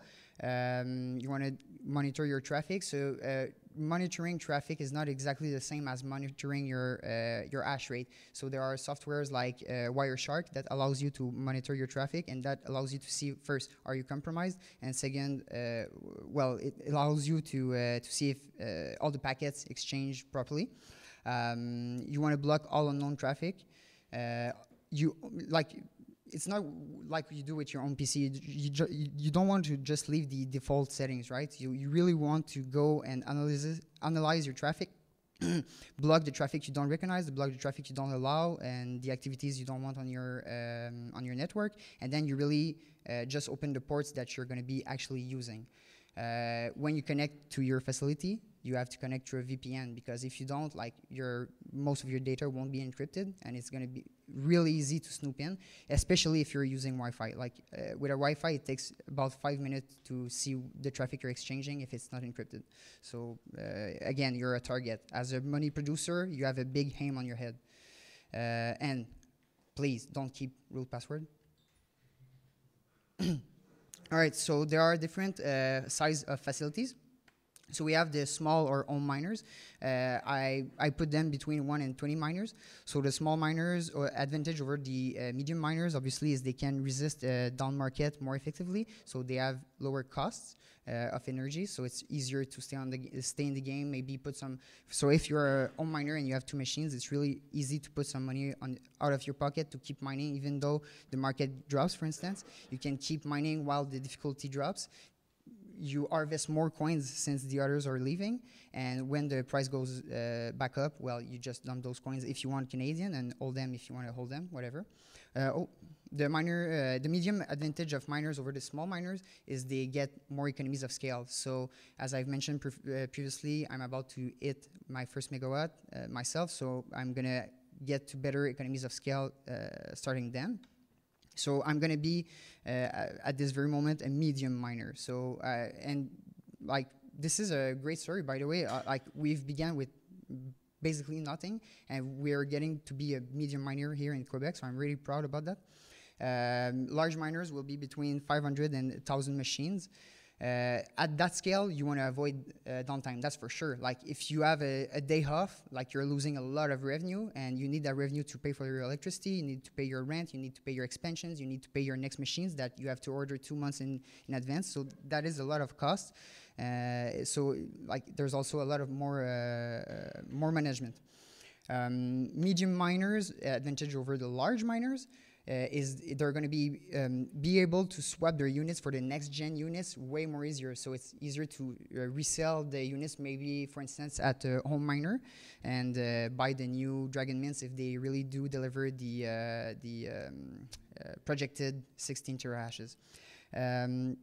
Larger miners, advantage over medium miners will be that they receive regular shipments. So as I've mentioned before, mining is a great way to average your ordering. And when you can combine that with compounding, this is a sweet spot, because this is the point where you're going to be getting more Bitcoins, because the machines you've bought with your coins are actually buying more hash rate that is going to do more coins. And like, as you can see, the compounding, obviously you have to make your research before buying the units, but when you do the compounding, this is really where it starts to get interesting for a miner. Industrial and public miners, which is the last category I've made to see the magnitude of mining operations. So industrial miners' advantage over the large miners will be that they have the maximum economies of scale. Extreme profits, weekly compounding. They normally, like Bitmain, they allow, I use Bitmain because they are the main manufacturer now, but let's say a miner wants to order a quick order with Bitmain, well, they do it for 200 machines. I can't buy 200 machines, but like the bigger ones, like those ones, they can. So they can receive their shipment faster that way, and like they have an advantage over me on that way. Although, having said that, it's harder to scale. So it's easier for me to go from, for instance, 500 kilowatts to 1 megawatt than it is for let's say, a great Quebec company here. We have Bitfarms, and they are a public mining company, and they probably received units before me. I'm sorry about that. I'm not sure exactly where I was going with that anymore. But they have investors. They have investors, and they have to please those investors. I don't. So I'm my own boss, and that is a value I have. I prefer to be able to manage myself and diversify. Now let's have a look at the media coverage of Bitcoin consumption. It's been asked by a lot of parties lately. We can see here Bitcoin could consume as much electricity as Denmark by 2020, or even all the world's energy by 2020. So let's have a look at that. So first, some myths. So miners are spending tons of electricity performing a useless calculation. Well, I guess this is a matter of perspective, but I do not agree. The simple fact is that the mining is proof of work to attain, exactly as Francis mentioned, distributed, decentralized, anonymous consensus. And well, if people value it, and obviously people do, well, then it's not useless.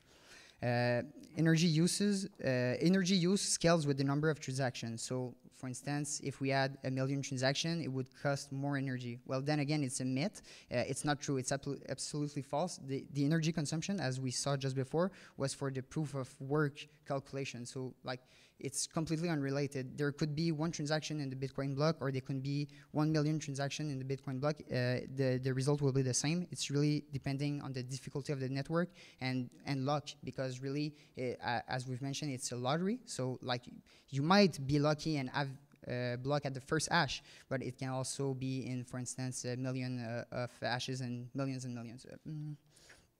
Credit cards transaction are way cheaper and more energy efficient than Bitcoin transaction. Like, this is just apples and oranges. Like, it's not related. It's not the same product. Obviously, I use a credit card to pay for my energy drinks, for instance. I don't use Bitcoin. I want to hoard Bitcoin. Bitcoin is a security, is a decentralized asset, uncensorable asset. This is the goal of Bitcoin, not the credit cards. Credit cards are actually the way the inverse. Bitcoin miners are always and will always be polluters. Well, that doesn't make sense to me, again, because, well, I'm using hydroelectricity here in Quebec. I'm really lucky to be a Quebecer and have that already set up for me. But like, I'm also a conscious person. So if I consume more and more energy, well, first I'm going to be looking for more efficient hardware, and this is what we see. Like, the hardware that we produce is not actually faster, it's more efficient. It uses less energy for more calculations. Second of all, well, I'm going to be, if I make I'm not making millions every month, but if I was to be making millions every month, I would be willing to invest in green energies alternatives, knowing that my energy consumption should be growing like everlasting. So I think Bitcoin miners will actually be some of the biggest sponsors of the next decade, probably, for green energies, because if really they are to be the greatest energy consumers, and I don't believe that, but let's say they do, well, in that case, they're going to be investing in renewable energy like China has been doing, by the way. Bitcoin mining won't become more efficient over time. Again, it's not true, and I just said it. Like the hardware gets better every year. It consumes lesser and lesser joules per gigahashes over time. Sure. So just to add a point on the myths, if you really think about it, coal and nuclear and gas and oil, they have an advantage over hydroelectricity and wind, which is they're extremely reliable. So wind and hydroelectricity is extremely difficult to predict, because if it's windy, you're producing, and if it's not windy, you're not producing anything. And if it's raining, you have a lot of hydroelectricity, and if it's not raining or the ice is not melting, you have less hydroelectricity. So the big problem is having excess supply that you can't liquidate, right? So dams, hydroelectric dams, hydroelectricity is the greenest, probably the greenest form of electricity on Earth, except for those big dams that you have to build once in a while. But if you really think about it, like you have this huge capital investment, which is the dam, and then you have a consumption pro rata of electricity, which is going down over time, such is the case in Quebec. So we're actually consuming less energy pro rata. So our electricity surpluses in Quebec are increasing. So one of the really good ways to to compensate for this unpredictability is Bitcoin mining. So this is why there's been a lot of Bitcoin mining in China. For example, these big hydro dams that were built in anticipation of energy needs, the industry needs, the industry didn't come, so they had this excess supply.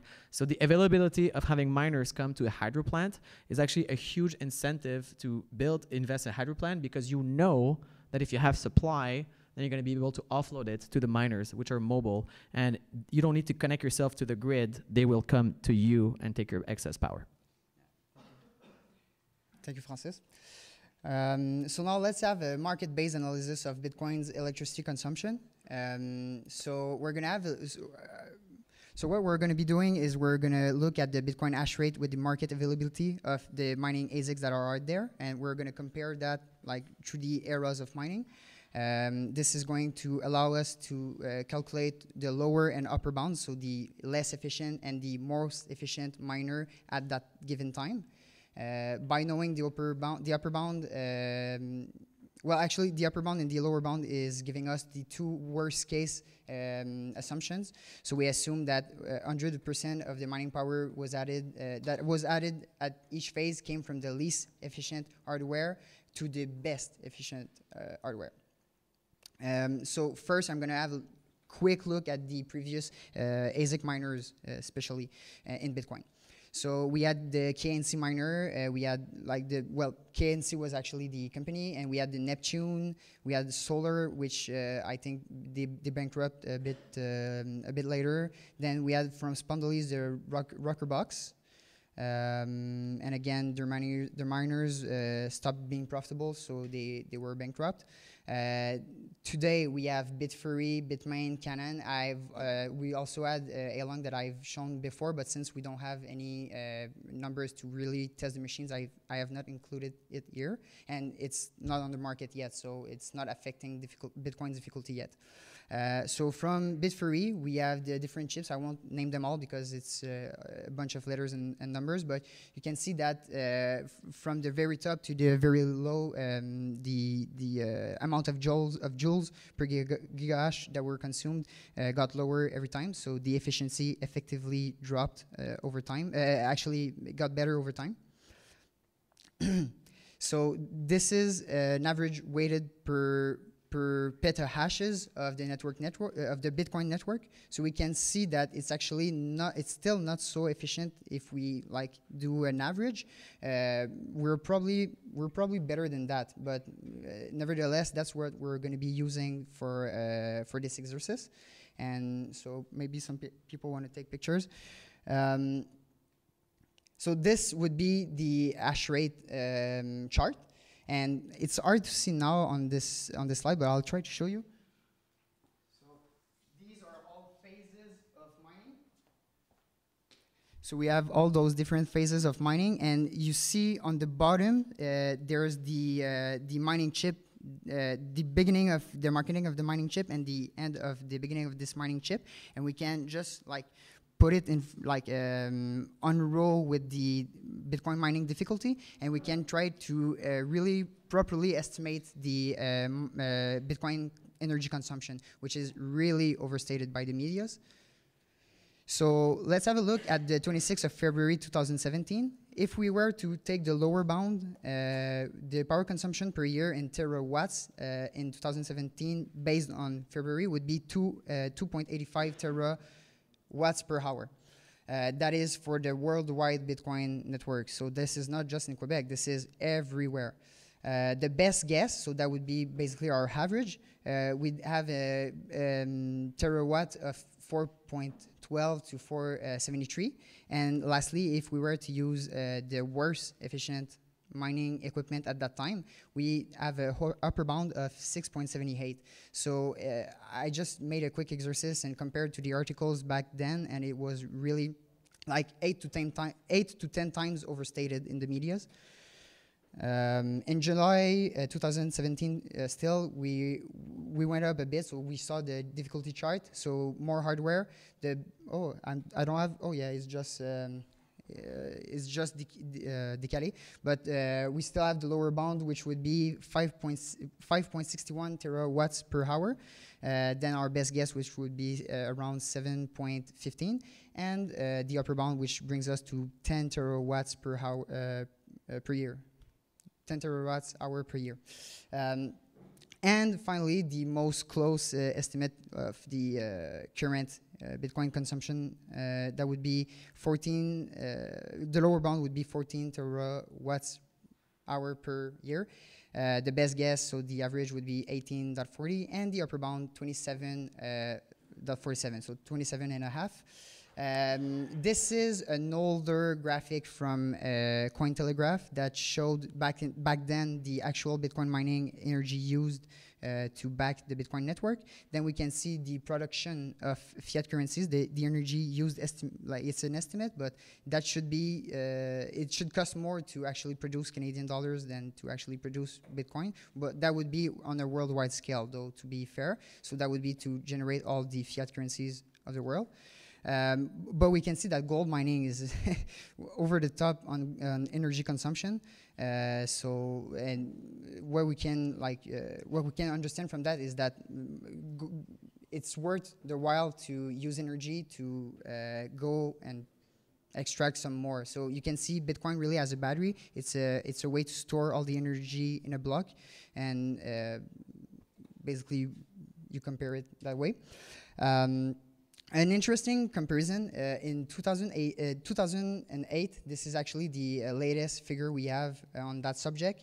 The United States Energy Department, they've made a figure to estimate the consumption of energy per year for Christmas lights in the country, and that was 6.63 terawatts hour per year. So Bitcoin uses maybe between 4 to 5 times more energy than the United States Christmas lights per year. So I think Bitcoin proof of work is really like worth the while. Lastly, when modeling the cost and revenues of a miner, so for instance, on my research, it was done with a Antminer S5. We find that the hardware cost, as high as it is, should be actually higher than the amount of energy it will spend in its lifetime. So it's still to take into account when calculated expected profitability. And that would be it for me. Thank you, Jonathan. Thank you so much. Do we know how much S9's Bitmain's producing? You want to share that? Do you know? Or I got the estimate in the office, but I think it's 300,000 per month, basically, for this start of the year. Yeah, so non-peer-reviewed estimate that we have there. I think I got it in the office. Right. So essentially, I'm just going to end a little, before we go to the questions, just to make a little comment about Quebec specifically as a jurisdiction. So since about 5 years, maybe 4 years, really my mission has been to make Quebec the global hub for Bitcoin mining. This is specifically as a way to decentralize some of the Bitcoin mining hash rate away from China, very explicitly stated goal, and also to reduce the monopoly of some of the actors that are monopolists. Monopoly not by, obviously, regulation, monopoly just by their own skill, but reduce their negative influence over Bitcoin since they showed themselves to be bad actors. So my message to everyone is just really simply that Quebec is the best jurisdiction in the world to mine Bitcoin for multiple reasons. Obviously, the electricity rate is amongst the lowest. We're talking about $0.032 per kilowatt by hour. Many of the miners will be mining in the US, mining in Europe at $0.1 per kilowatt by hour. So some of the miners are paying about 3, 4, 5, 6 times more for the electricity that we are. Not only that, we have free cooling pretty much 8-9 months a year, which is a huge cost saver. Not only that, we live under the rule of law. We live in a very stable jurisdiction. Nobody likes politicians, but they can get much worse than the ones that we have here. Specifically, our crown corporations are pretty damn open to Bitcoin. You'll see the CEO of one of the Hydro-Quebec divisions tweet about Bitcoin. You'll see Hydro-Quebec constantly talk about it, sponsor conferences where they invite Bitcoin speakers like myself to talk. Hydro-Quebec estimates, by the way, that about 5 terawatt of Bitcoin mining could be implemented in Quebec. They didn't specify the number of years. 5 terawatt of Bitcoin mining is 3 million Halong miners. This is what Hydro-Quebec expects will be added to Quebec, or could be added to Quebec in some future. Something that's really important to think about is that for the first time in 12 years, this year, the electricity surplus of Quebec has started to decrease for the first time in the past 12 years. Although the consumption per rata has been decreasing for regular folks. So Hydro-Quebec stated the data centers as being the cause, although we know that per every square foot Bitcoin mine consumes orders of magnitudes more than a data center. So I think it's fair to say that Bitcoin mining in Quebec has already started to affect our energy policy, in the sense that Quebec is losing less funds per year. Some studies estimate that we're losing $1 billion a year because of electricity surplus, and these surpluses are decreasing, which allows politicians not to raise the electricity prices, and which allows everybody in the province to benefit. As Hydro-Quebec is speaking about the spiral of death, where less and less and less and less homes are homes are consuming less and less and less energy. It is the reason why they are having these open arms to the Bitcoin mining community. So yeah, if you're looking at mining, Quebec is a good location. What we also have is plenty of space. I know if you talk to a real estate broker, they will tell you that all the data centers are sold out. As a miner, in any case, you don't really want to go in a data center because you don't need all that fancy stuff.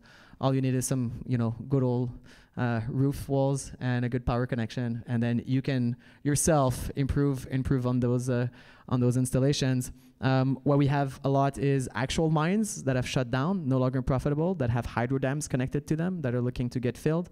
We have paper mills, a lot of them, which are faced with increased competition and want to diversify. We got all sorts of factories that are heating in the winter where their workers are cutting steel boards in half. And it's noisy as hell, and they have a lot of power. Why not heat with that energy? So there's a lot of creativity to be done, and there's a lot of side income for all those manufacturing farms and firms to get with mining. As we try to consume more local produce, may them be food and vegetable, or may they be cannabis, they will be grown in Canada in the winter. I see a perfect synergy between mining and our desire to consume local products. This is a way essentially to subsidize a nationalistic food and consumption policy. all sorts of benefits for Bitcoin mining in Quebec. I also like to share that a recent study from the Ontario Securities Commission has revealed that 6% of Ontarians own Bitcoin or Ethereum. I actually had a look at the survey methodology. Everything looks to be perfectly above board for a researcher like myself. I don't see any political opposition to Bitcoin, given the fact that the constituency of Bitcoin holders is getting to levels which outweigh some of the other important lobbies in this country. So Quebec is open for business. I like to say that Bitcoin is the new gold rush. And if that's the case, then most certainly Quebec is the El Dorado. So on this note, thank you very much for coming, and we'll take your questions.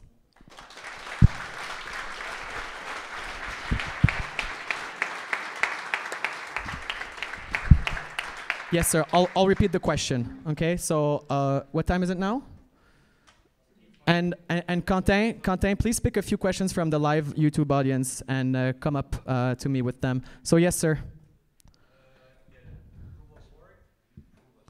Ouais. Ouais.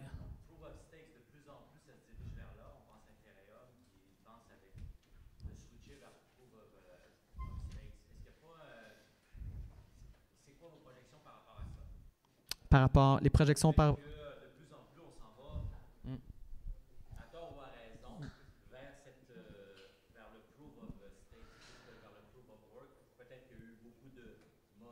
Okay, je comprends.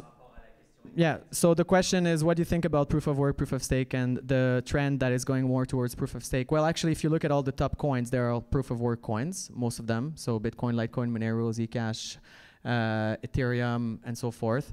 I wouldn't be too quick to think that Ethereum will switch to proof of stake. And if they do switch to proof of stake, the miners aren't just going to be like, huh, we just lost our money, you know, we just lost our revenue. Now, of course, there's going to be other Ethereum forks that are still mining proof of work. Ethereum Classic is going to stay on proof of work. So I'm not a huge believer in the fact that Ethereum is going to survive proof of stake or that it's going to have any value. There's many problems with proof of stake. One of the main problems, for example, is that instead of transforming electricity into hash rate as a way of secure the network, you secure the network by having private keys of wallets on a server, which is signing off of blocks. If you have a problem, like if there's AWS gets hacked, you can have basically all the holding nodes create screw with the blockchain. I think Jonathan probably has a thing or two to say about proof of stake. Do you want to add something? Well, you've mentioned most of it. I think, as you've mentioned, there's going to be a fork of Ethereum. Obviously, if like miners won't let it be. There's already Ethereum Classic. Anyways, I don't see really the security model in proof of stake. I'm really skeptic about that. Like, so I spoke a lot about security. So let's speak about those concerns. Proof of stake, like if I have 1 million, will I have more power than like it's really hard to acquire ASICs. There's delays. Then you have to have the mining facility. Then you have to plug it in. Then there's the log factor. So the proof of work is really the ultimate way to do decentralized consensus. There's no other way in my mind that works. Like I don't have so many comments on proof of stake because I just don't see it working. And also, proof of stake is kind of like this really extraordinary claim, which kind of has never been proven. And you think about it, in a proof of stake system, if you want to participate, you need someone to sell you the coins that are being produced by the ones who have the coins. In Bitcoin, nobody can stop you from plugging in a machine to the wall. So in proof of stake systems, there's no open participation in that way. There is some, but it's much less. And did anybody see that a Japanese exchange got hacked? Yeah, and didn't they take $500 million worth of NEM? And is NEM a proof of stake coin or proof of work coin? Is it a proof of stake coin, NEM? I don't know what it is, but if NEM was proof of stake, then 20% of the NEM supply is in the hand of one hacker. So I don't know. I don't think that's a really good idea. Yes, sir. Can I add something? Oh, yeah, absolutely, Gabe. Like my stake on proof of stake is simply that, like, with proof of work, you're already staking with your hardware, with your electricity, with your talent, with your time, with your real estate. Everything you have to stake is already staken on proof of work. But with proof of stake, you just take out what I say as the whole security concept behind proof of work, and you only keep the staking part, but making somewhat easier because you only have to stake coins, but you don't have to get machines, you don't have to get the technical knowledge to get the mine going, you don't have to get the real estate, the space, the power, the so on. So I just feel proof of work is way more secure and has way more future. Now, I'll quote one of the organizers of Blockchain Montreal, Selim, on this. With proof of stake, there's really nothing at stake. Yes, sir. I have a question about profitability. Sure. Using an online calculator like NiceHash, I don't know if that's respectable or not, but using that and putting in the S9 Mm-hmm. miner, and setting it to 30 days, it says that the payouts have decreased about a third, like 30%. That makes sense. So hopefully that trend doesn't continue, but if it does, it's not going to take many months, like very few, before the S9s are no longer profitable. So my question for you is, how worried are you about that scenario, and what mitigating strategies do you have in place for that? So in the calculator, there was a section with electricity rates. S9 will always be profitable because in terms of hardware, it is the most profitable hardware. So whoever is the miner that is the most profitable, he will be having S9s, unless, you know, Dragon Mint comes out with something like that. But yeah, go ahead. Well, so to repeat the question, we were asked, the mining difficulty based on static calculators online. So we have our guest that ran the calculations and saw the profitability of an S9 drop by about 30%, which... Well, the payout, so the profitability dropped as well, but yeah, the payout dropped in Bitcoins, and that is because it's really simple, the difficulty update. So we had, like, I think 2 spikes of 15% on Bitcoin difficulty lately, and I'm not sure if we are heading for a third. I don't recall it right now. But that being said, there are a lot of forces in play. So as miners flood in, we all get less and less coins. That also means that they are more scarce. So we can assume that the ordering pressure will make its value go higher, and based on that, we can just simply decide to hoard the coins and wait for a better pricing to sell them. Also, since the S9 is the most efficient hardware, as Francis mentioned, at the moment, well, you're guaranteed to at least make the most profit you can per units. Now it becomes marginal, and you're going to need more and more units to make more and more profits in Canadian probably, but it's still really possible as long as you have the best miner, the most efficient miner. And with the Dragon Mint coming, that has on paper 30% more efficiency. I'm really waiting for steep difficulty increase, especially since Canaan has also the Avalon 821, which is basically the same efficiency as Bitmain's S9, and that will, like, all this competition will make the difficulty, of course, go way higher. So the plan here is to have a great compounding plan. And also the lesson is to not look at static indicators, right? Because I'll show you a very quick example, okay? So if you look at this right now and you calculate, you want to calculate what's going to be the profitability of your S9, and you take a static snapshot of perhaps the difficulty increased 15% 2 days ago, and shoot, the price of Bitcoin just went down 10%, you would have the opposite of what we're seeing, right? So if you look at this, on the peak there, you know, the last red peak, you see that big discrepancy. It's like if you look on the static website, you'll say, holy crap, my S9 is gonna make so much money. Look at how money I'm gonna make. The difficulty just dropped and the price is spiking. You know, I'm gonna be so rich. Obviously, this is not gonna last forever. This is the discrepancy. So the most efficient miner with the lowest electricity rate, the most efficiency will always be profitable. It is impossible for the most efficient miner not to be profitable, because someone's going to get those coins. Someone's going to be getting those coins, right? And if someone's getting those coins, it's because he's producing them at a lower cost that he's selling them at. Obviously, if Bitcoin mining was not profitable, Bitcoin would not exist. People would just not mine. No, if it was not profitable for anyone, people would just never ever mine. So there's always someone who's making money. So you're just removing you're just kind of always culling the herd, removing the inefficient miners, right? Yes, Sam. Bandwidth So you don't need a lot of bandwidth per miner, Jonathan? Yeah, so the bandwidth is really like you don't need a lot of bandwidth. With the internet, what you need is to stay online, basically. So it uses like, if you have a node, then you're going to need traffic, but you're not running the node itself, so you're not receiving any block, you're not sending any block, you're just receiving some shares that you have to count, and you send back the results. So this is like really, really, it's not a big traffic. The average data per miner, I don't have this metric. I'm sorry. Volts and amperes makes watts. In a home situation, you have 15 amps per circuit. Oh, you mean amps?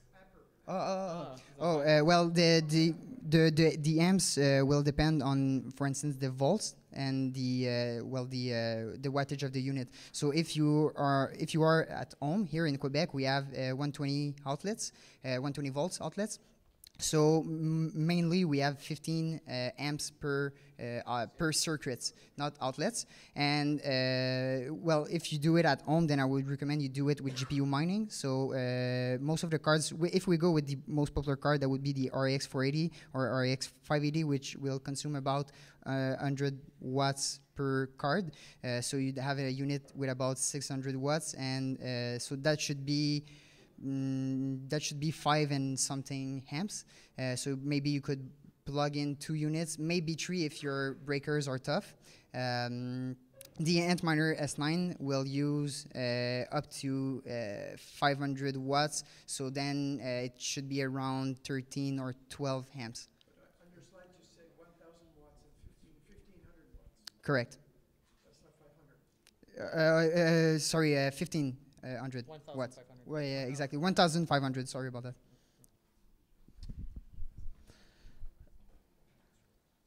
Nick? Yeah, thanks.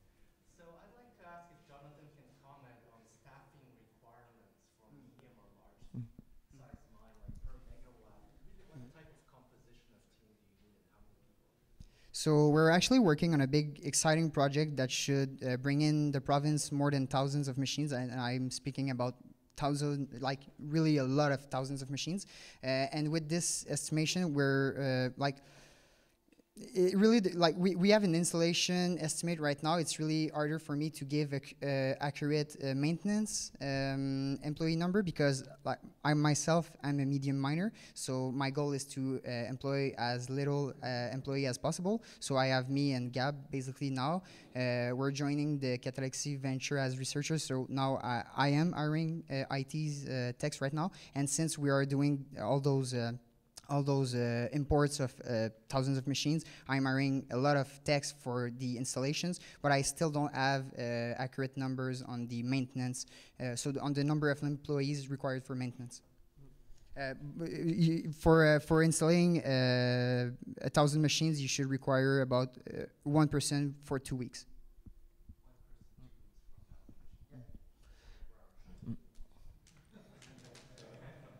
A lot of the workers will also be contractors for specific jobs as well. So you can definitely.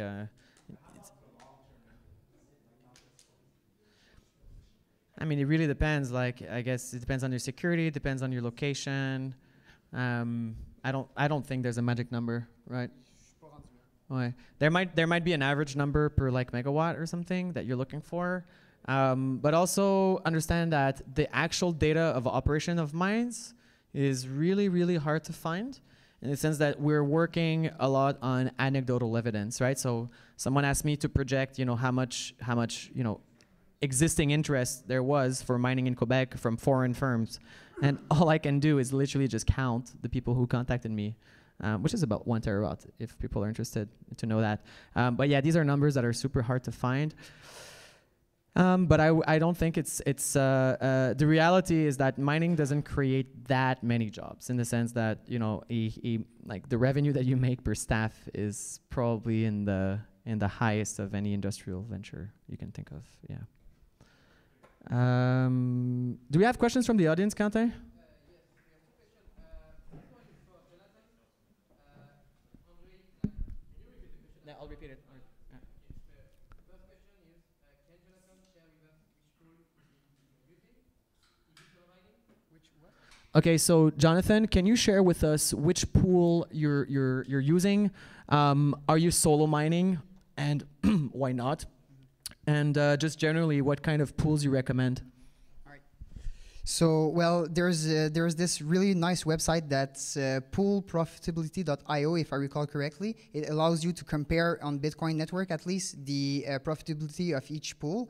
And we can see easily that Slush pool has been the best paying pool out there for a while, especially since they distribute the transaction fees to the miners. When we look at, and I don't understand why Endpool still has so many percentage of the Bitcoin network, but they don't distribute the transaction fees. So the miners mining there are actually losing a lot of money, and Bitmain is doing all that profit. So yeah, Slush, I never had one single downtime. They're here from the beginning. If I recall correctly, the Slush is actually the inventor of Stratum protocol, if I recall. So like you're dealing with the best practice team out there, I believe, and they are also the creator of Trezor and all that stuff, so all so forth. So really, when you're looking at your profitability and ideological standpoint, I think Slush is the way to go so far. Isn't it great when you don't have to compromise on your ethics for money? Absolutely. Right? So obviously go with Slush. Slush is the inventor of the mining pool. It's the oldest mining pool in the world. It's the most profitable mining pool in the world. You know, who doesn't love these guys? Like, everyone loves these guys. They're the best. Just go with Slush. And another question from the live, and then we'll go back to the audience.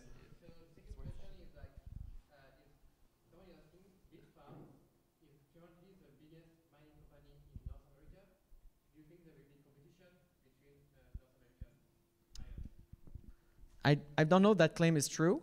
So is Bitfarms is the biggest mining company in North America, so will there be competition? So of course there's competition, right? There's always competition. It really does not matter if there's a big one here or a big one there. But I don't know much about Bitfarms, but do you know much about Bitfarms? Yeah, well, they have, like, their data is all public, so you can just go to their website, I recall, and you just have a look at the number of megawatts, and you can estimate the number of units they have. From what I know, I think, sadly, that they are a Bitmain partner, so I hope that changes in the future. That being said, I don't know if they are the biggest here in North America, but they certainly are the biggest in Quebec. I'm not sure if they are the biggest in Canada, because we even have Bitfree that is installed here in Canada, and they're expanding their operations. But there's also some states like the Washington state that I know that is known for very competitive energy rates. So it's hard to say if they are and if they are going to remain the biggest mine. One thing to remember is, like, the business that failed the most in Bitcoin is mining businesses. So like they're not covered for that. Like, there could be a big price drop, and they have a lot of units, a lot of energy to pay. It's hard to predict, but yeah, at the moment I know for sure that they are the biggest here in Quebec, and I'm not even sure if it's gonna last that long, because like here in Catallaxy we're seeing all the mining demand, all the mining rush, and like there is a lot. I think they are going to be outpaced pretty soon. Some of the mining deals that are coming in, it's like turning on 100 megawatts, you know, right away. So these kind of things you don't really see.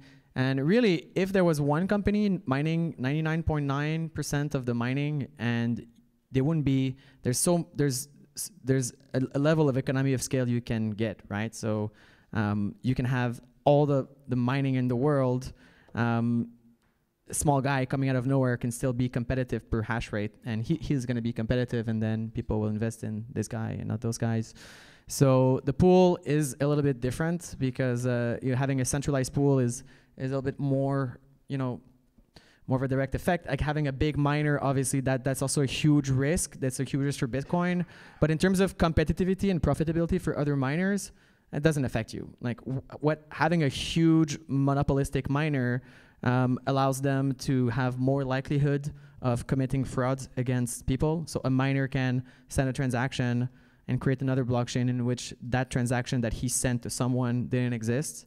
But in terms of profitability, I don't see that at all being a factor, like concentration. And the fact that they're in, and also Jonathan is not competing with Bitfarms more than he is with me, than he is with some guy in Peru.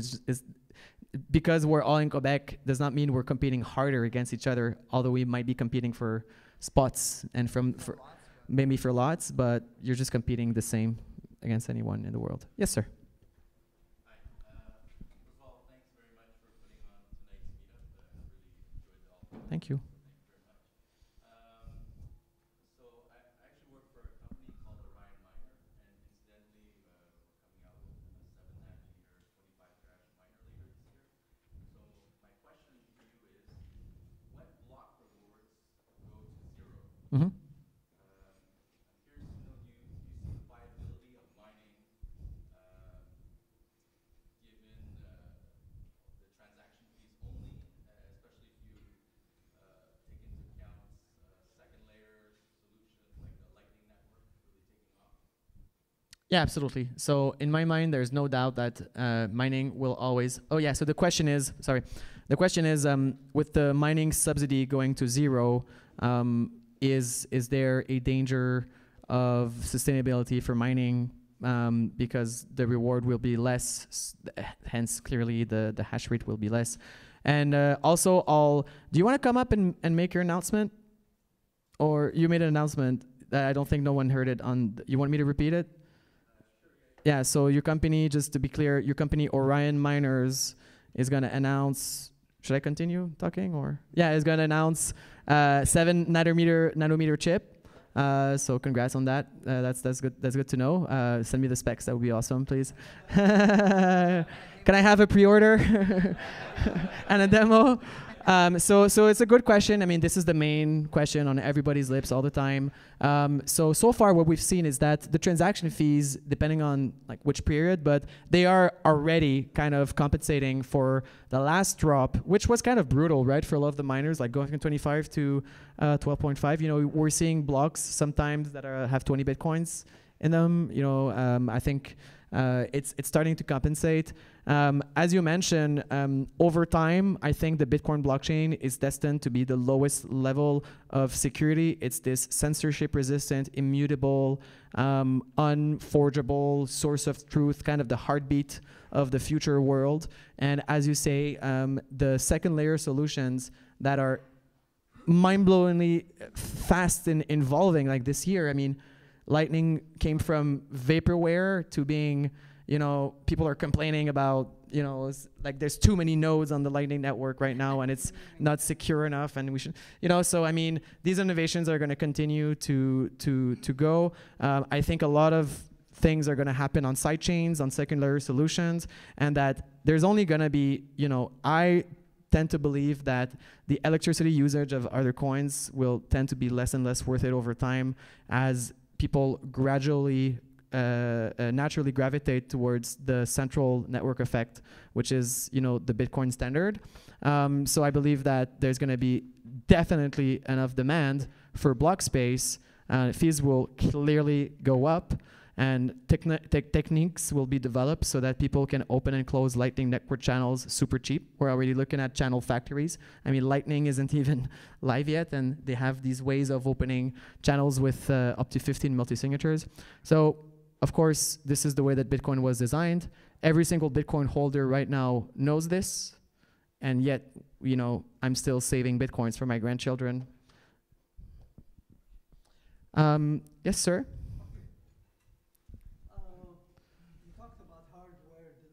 Yeah. I've been through this before in different businesses. Especially in electronics, when a new product comes out, everybody wants it. And let's face it, we're Canadians, we're not China, we're not the US. So what we did is I grouped up most of our competitors and we started ordering together, buying together. Everybody got the benefit and we were guaranteed fast delivery. That's a good observation, yeah. That's a very good observation. So a lot of the time I'm asked the question, you know, how can the small to medium, even to large farms compete with the mining giants? And the economies of scale are achieved by some people through vertical integration of everything and centralization. However, we can pool, just like we pool for mining, we can pool our efforts to purchase the hardware, to purchase insurance, to find locations. You have a list of, let's say, competitors and whatever it is that you can interact together one day. Well, I mean, who here is a miner in the room? Raise your hand. There you go. What, sorry? What's the question? The question is altcoin or Bitcoin? You said miner. Who's a miner? Who's a miner? Oh, okay. So who here is mining Bitcoin? Who here is only mining altcoins? Who here is mining both? There's less miners than before in the room. CRA is watching. Oh no, this is recorded, so you're all screwed. Anyway. Okay, sir, question? Well, actually, I had a question about that. And if you had any tax advice for people who are just getting started and they're just putting all their revenues into their equipment, just to pay for their equipment. Like, do you have any, like, how is it considered from a tax standpoint? So the investor of my firm, Catallaxy, is a tax firm. Okay. So I'm going to recommend them. Raymond Chabot, Grant Thornton. But yeah, so a lot of the tax firms are trying to figure this out. We definitely spent a lot of time working on that, on those things. There's a lot of subtleties with Bitcoin mining. So I don't know if you have anything to say, Louis, but I'll just say, just contact our CGT and just say, hey, we're doing Bitcoin. We need Bitcoin taxes. And just gonna say, okay, we'll just. Okay, you wanna come over? Louis, please come over. Wait, speak in the mic. In fact, it will be short. In fact, when we talk about the tax implication, often it's a case by case. So that's why we recommend to contact us. Short and to the point. Very good, Louis. I dare say that everybody that has crypto or is using crypto should be careful. The blockchain is forever. Even though the blockchain might become more private in the future, the privacy will never extend backwards. So definitely seek tax advice, and don't think that the tax authorities are dumb because they hire people. They don't hire me, but they hire people like me. Any more? One in the back. I think what's the time? Maybe. Oh, we have 10 minutes. Oh, that's great. Great. Many questions. Question? Yeah, thanks for coming and doing what you do for a number of years. Thanks. So, not to offend anybody here, but I think like a lot of coins right now are either scams or long cons or whatever. Pouliot has been like extending proof of stake for longer and longer, and he just did that like 2 days ago. But the one alt that I can't decide on yet is Litecoin, because I've heard like Sigdana Moose, he's an economist. He thinks that basically it's all going to coalesce into Bitcoin because of the hashing power because of the electricity. But when you take into account that they're using different hashing algorithms and you can't just use a Bitcoin miner on Litecoin, I haven't heard many people talk about that or bring that up. So I just wanted to know your opinion. So that's a great observation, specifically given the fact that, one of the most mined coins in the world in terms... Oh, sorry, the question... Thank you. The question is, a lot of the coins, all of the coins, most of the coins that are not Bitcoin are scams. So some of them, it's kind of hard to decide on, such as Litecoin. Is Litecoin legit? Is Litecoin worth it? Is it a scam? What do we think? So your observation is correct that most of the coins are scams.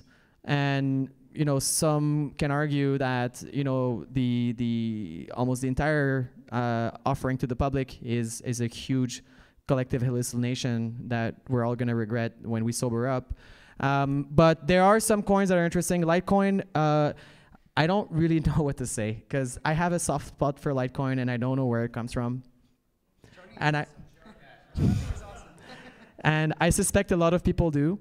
And I suspect that a lot of people will hold Litecoin. I suspect there's a lot of strong hands in the community of Litecoin.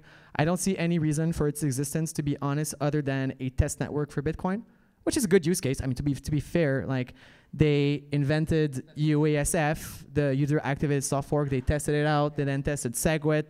They got Lightning. They're pioneering atomic swaps. I can see very probably they're going to try to innovate using privacy enhancing techniques there to make themselves relevant. Litecoin's kind of cool, I guess, but really it's impossible for me to say that it has use, because it really doesn't. Like, at least it's not a scam and it's not pre-mined. So at least it's open source first. You can see what the development is, and it's mostly is copy paste of Bitcoin. But the devs are really cool, and it's not pre-mined. It's mineable. It's proof of work. So it's not a scam. So in that sense, I think Litecoin, it really depends on if, again, with the algorithms, it's a protocol, right? Bitcoin is a protocol, and at the end of the day, we're all using TCP/IP to go on the internet. Will Bitcoin be the same thing for the financial protocol, or will we be using like some niche blockchains for some different use cases? I think it's still a living thing. It's really hard to predict. But one sure thing is, like, the reserve of value is clearly Bitcoin.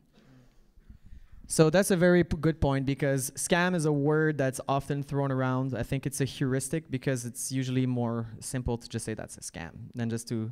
Because, you know, you can say, hey, someone can ask you, explain to me why this coin is not a scam, and then you have to convince them over 3 hours. So usually it's just simple, no, it's just a scam. But definitely the fact that who's scamming who in Litecoin, it's kind of hard to tell who's scamming who. So I don't think of it as a scam in the way, because there is no ICO, there is no pre-mine. You know, people might be scamming themselves. I don't know, or accidentally scamming others. Litecoin's cool. Some of the ones that I personally like, for those reasons, they have no pre-mine, they have no ICO, they're innovating in some sort of way which is useful, they provide some niche. I mean, Monero's one, that's interesting. And I recently got very interested in another one, which is called Grin, which hasn't launched yet. Yeah. So, yeah.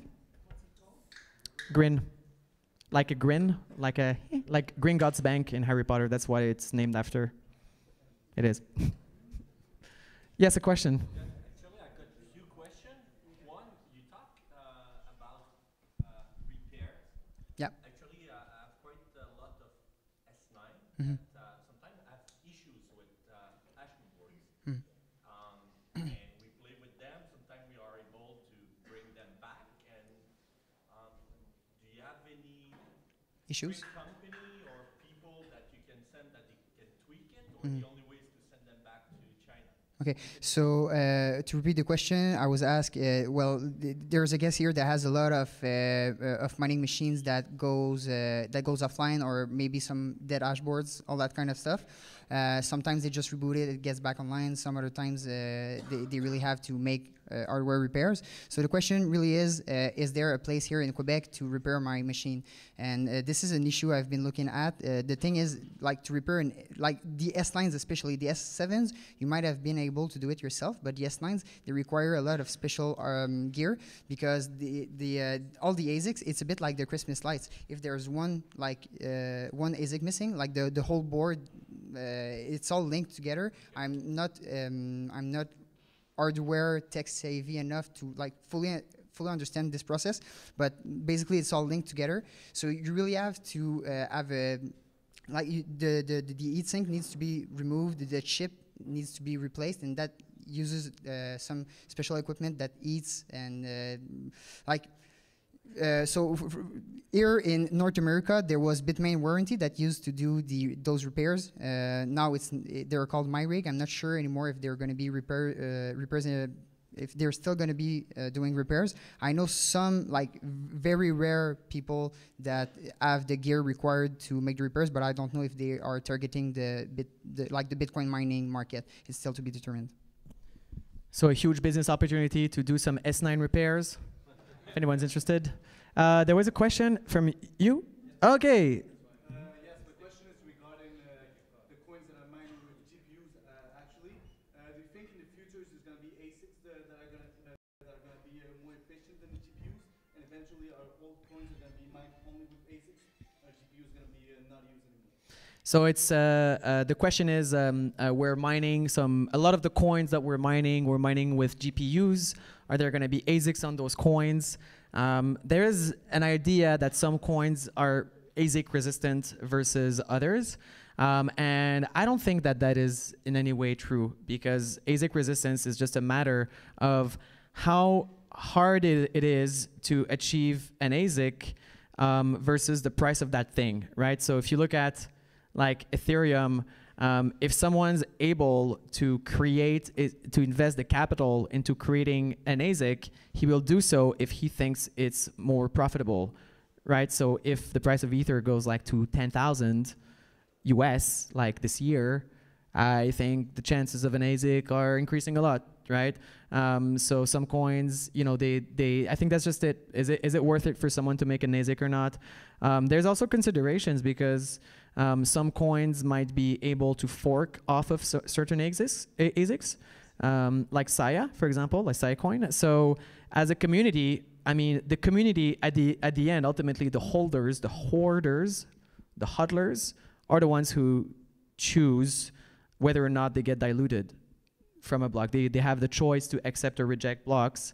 If they feel like, if a community of users feels like they don't want ASICs, they can fork off to another proof of work. In the case of Bitcoin, nobody wants that because, I mean, some people want that, but the community is so intertwined that, but you know, so it's all relative, right? So this kind of game of cat and mouse between the manufacturers, you know, is it worth it to make this ASIC? What's the risk? What's the reward? Where's this coin going to? So some of the coins that you're mining, I think you should, you know, it's more likely that they'll just go to zero than an ASIC happens. But yeah, I'm pretty confident that, so far we have ASICs for how many coins? We have ASICs for Bitcoin, Litecoin, Dash, Saya. Is there a specific ASIC for Verge? Oh.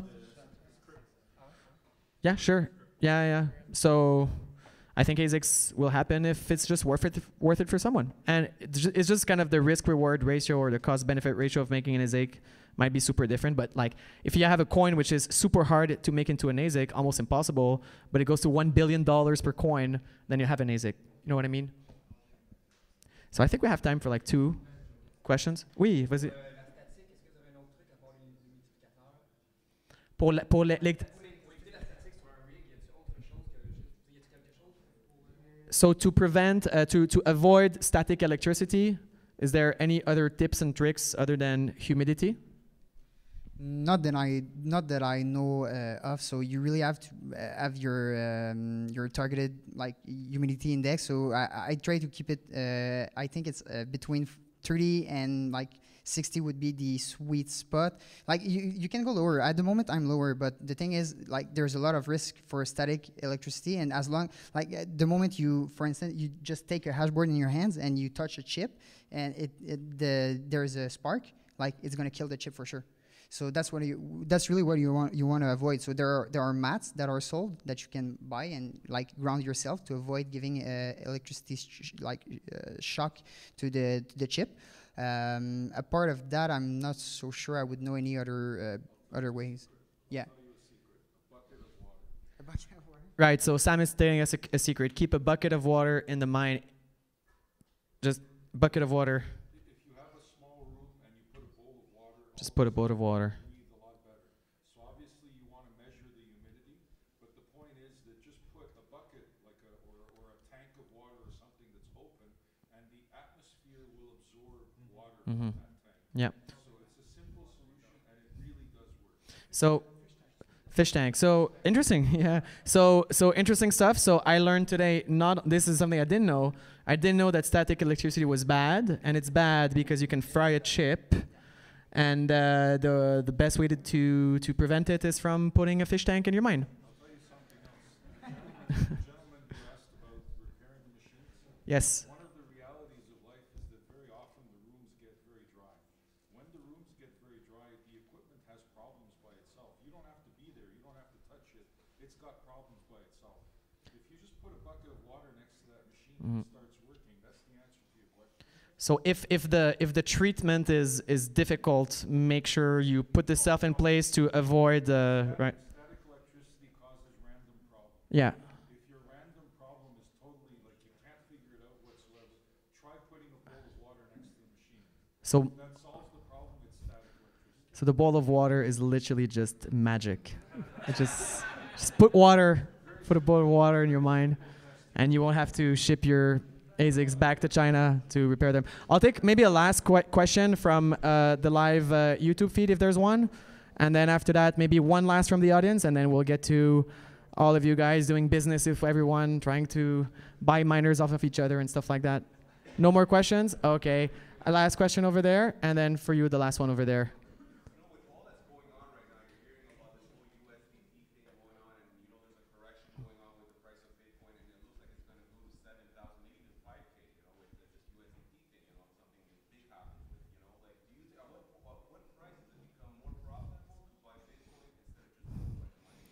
I mean, I can say, you know, there's something going on in another country. The price of Bitcoin is going to go up $20,000. I don't know. I can't predict the future. I really don't.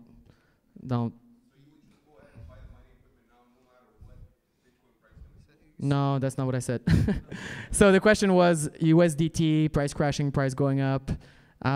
As I explained, if you're competitive, you don't really care about the price because there's an equilibrium between hash rate and price. So as long as you are more competitive with the next, when the herd gets called, as the price drops, you'll be still alive. And then if you're still alive when the rest of the herd got called, then your profits increase. So regardless of price going up and down, that, I mean, might affect your timing, but I'll let Jonathan answer that. I think you also asked, like, at what price it becomes like better to buy the coins instead of mining it, right?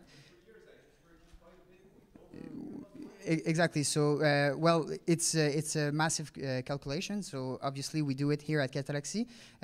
But like, what I would recommend is just you take an Excel spreadsheet, you take the difficulty, you take your average, you scroll it down so you have like your difficulty projected over the next years, and you just do the calculation yourself. You're going to be able to see the amount of coins that you should like deterministically be able to mine, and then you just compare the price of a miner and like the price of Bitcoins. If it costs you less. If it costs you less to buy it now to have the same amount of Bitcoins than in 3 years, then you know for sure that you're better buying Bitcoins than buying a Bitcoin miner. And it's also about, again, the cost of you buying the hardware versus the cost of your competitors buying the hardware. And clearly, I mean, if you're looking at websites with sold out miners, and you know you need to pay like a 25-30% premium, like you are right now, to buy miners, and the price of Bitcoin just has a quick drop. I don't give investment advice, but if I saw the price of Bitcoin quick drop, might be a better opportunity cost to just buy Bitcoin than to mine. However, it's a different risk profile, right? I mean, if you're a perma bull, and if you're a Bitcoin hodler that can see the Bitcoin at 10 million, and you don't want, you're not looking at risk mitigation, you're just holding Bitcoin, just buy Bitcoin. You can mine as a way to have less risky Bitcoin investment strategy, but it's your preference. But yes, there's a way to calculate given your expected belief in the price. So let's say you have a price prediction, and you have, and we have a difficulty prediction, try to make it match that. Like we can kind of see whether or not it would be worth it. Like we can calculate that given those unknowns that we make known for the purpose of an exercise, for projection. We could tell you if it's most profitable to mine and to hold in different scenarios. Right, so obviously, if you buy Bitcoin and the price crashes, then obviously you should have bought miners. But if you buy miners and the price of Bitcoin goes up, obviously you should have held Bitcoins. Right. Sure. Yeah. Yeah. The difficulty can change radically. So I mean, it's kind of making an investment decision based on unknown unknowns. It's impossible to advise. Oh. La difficulté, No, the price of, okay, so the question is, have we ever seen the price of machines go down?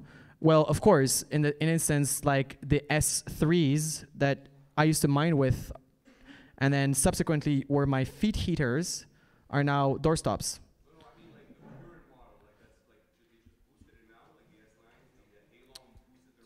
Oh, yes, and they did actually, right? Well, there's two ways to look at it, because you got the Bitcoin price and you got the Canadian or US price.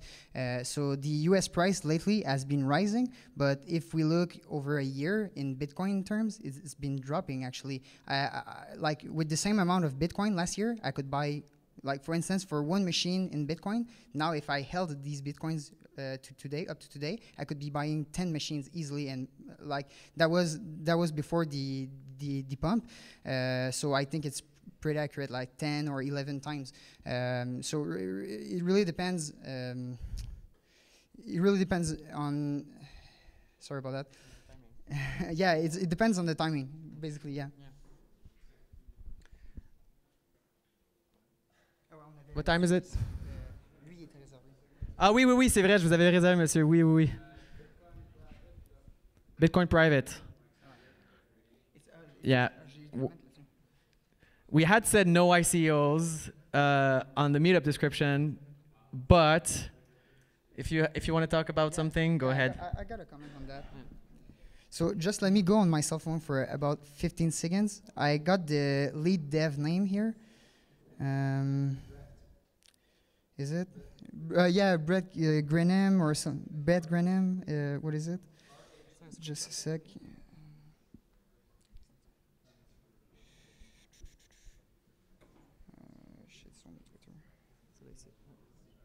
All right, so Rhett Creighton, that is the founder and lead developer of BTC Private, and appears to also be the lead developer of Z-Classic, a fork of Zcash. So that's pretty weird that this guy is involved as a lead dev in all the privacy-focused coins. Well, there's a reason.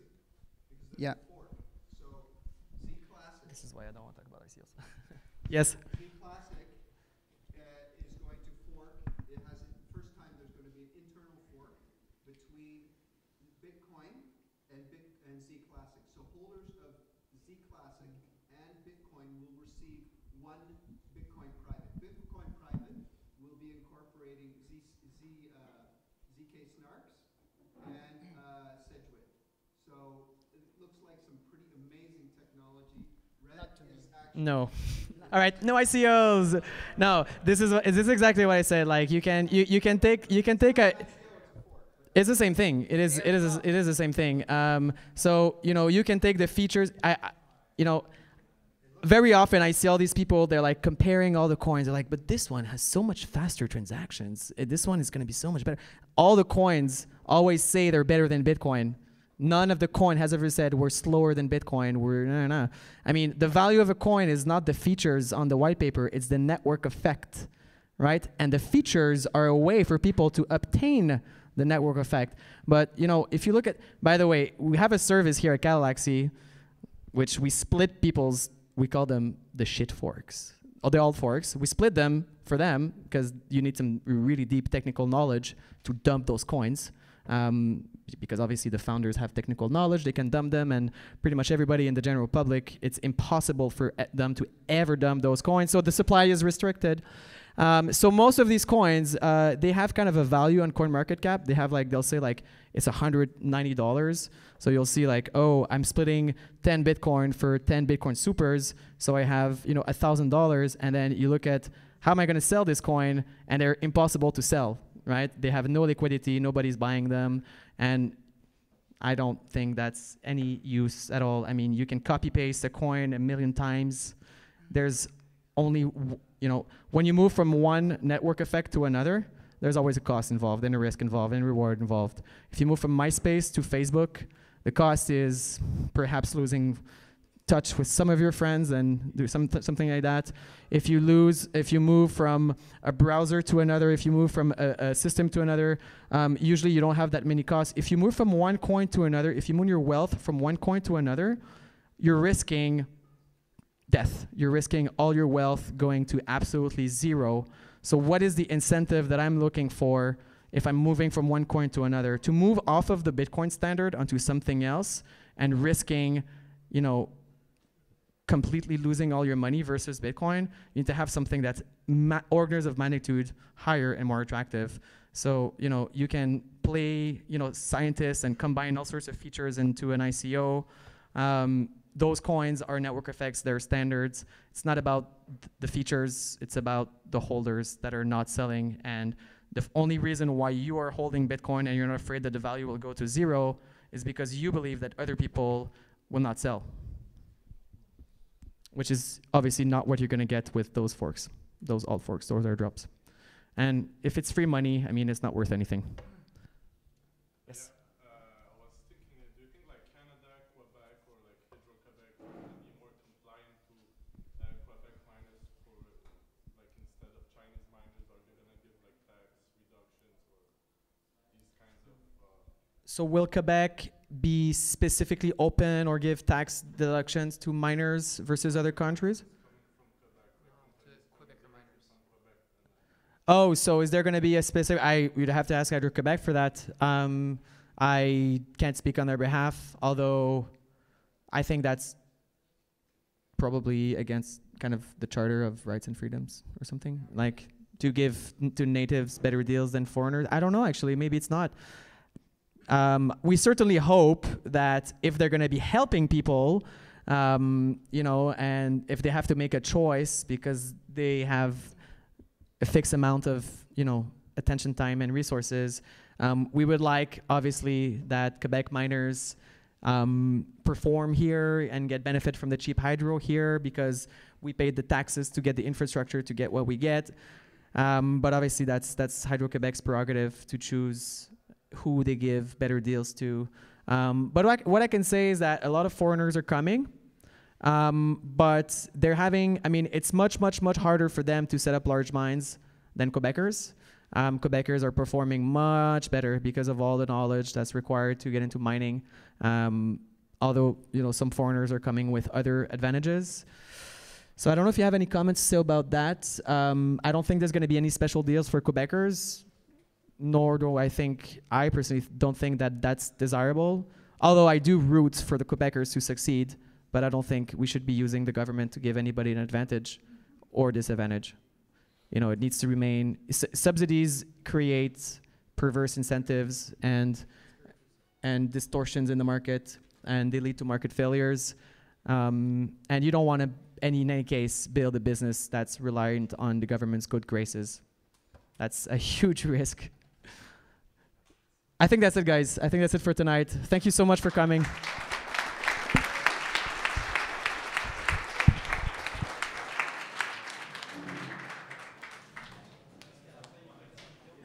Good job. Merci de m'avoir reçu. Vraiment content. Good job, mon cher. Yes, sir, man. Yes, sir, man. Salut, ça va? C'est comique.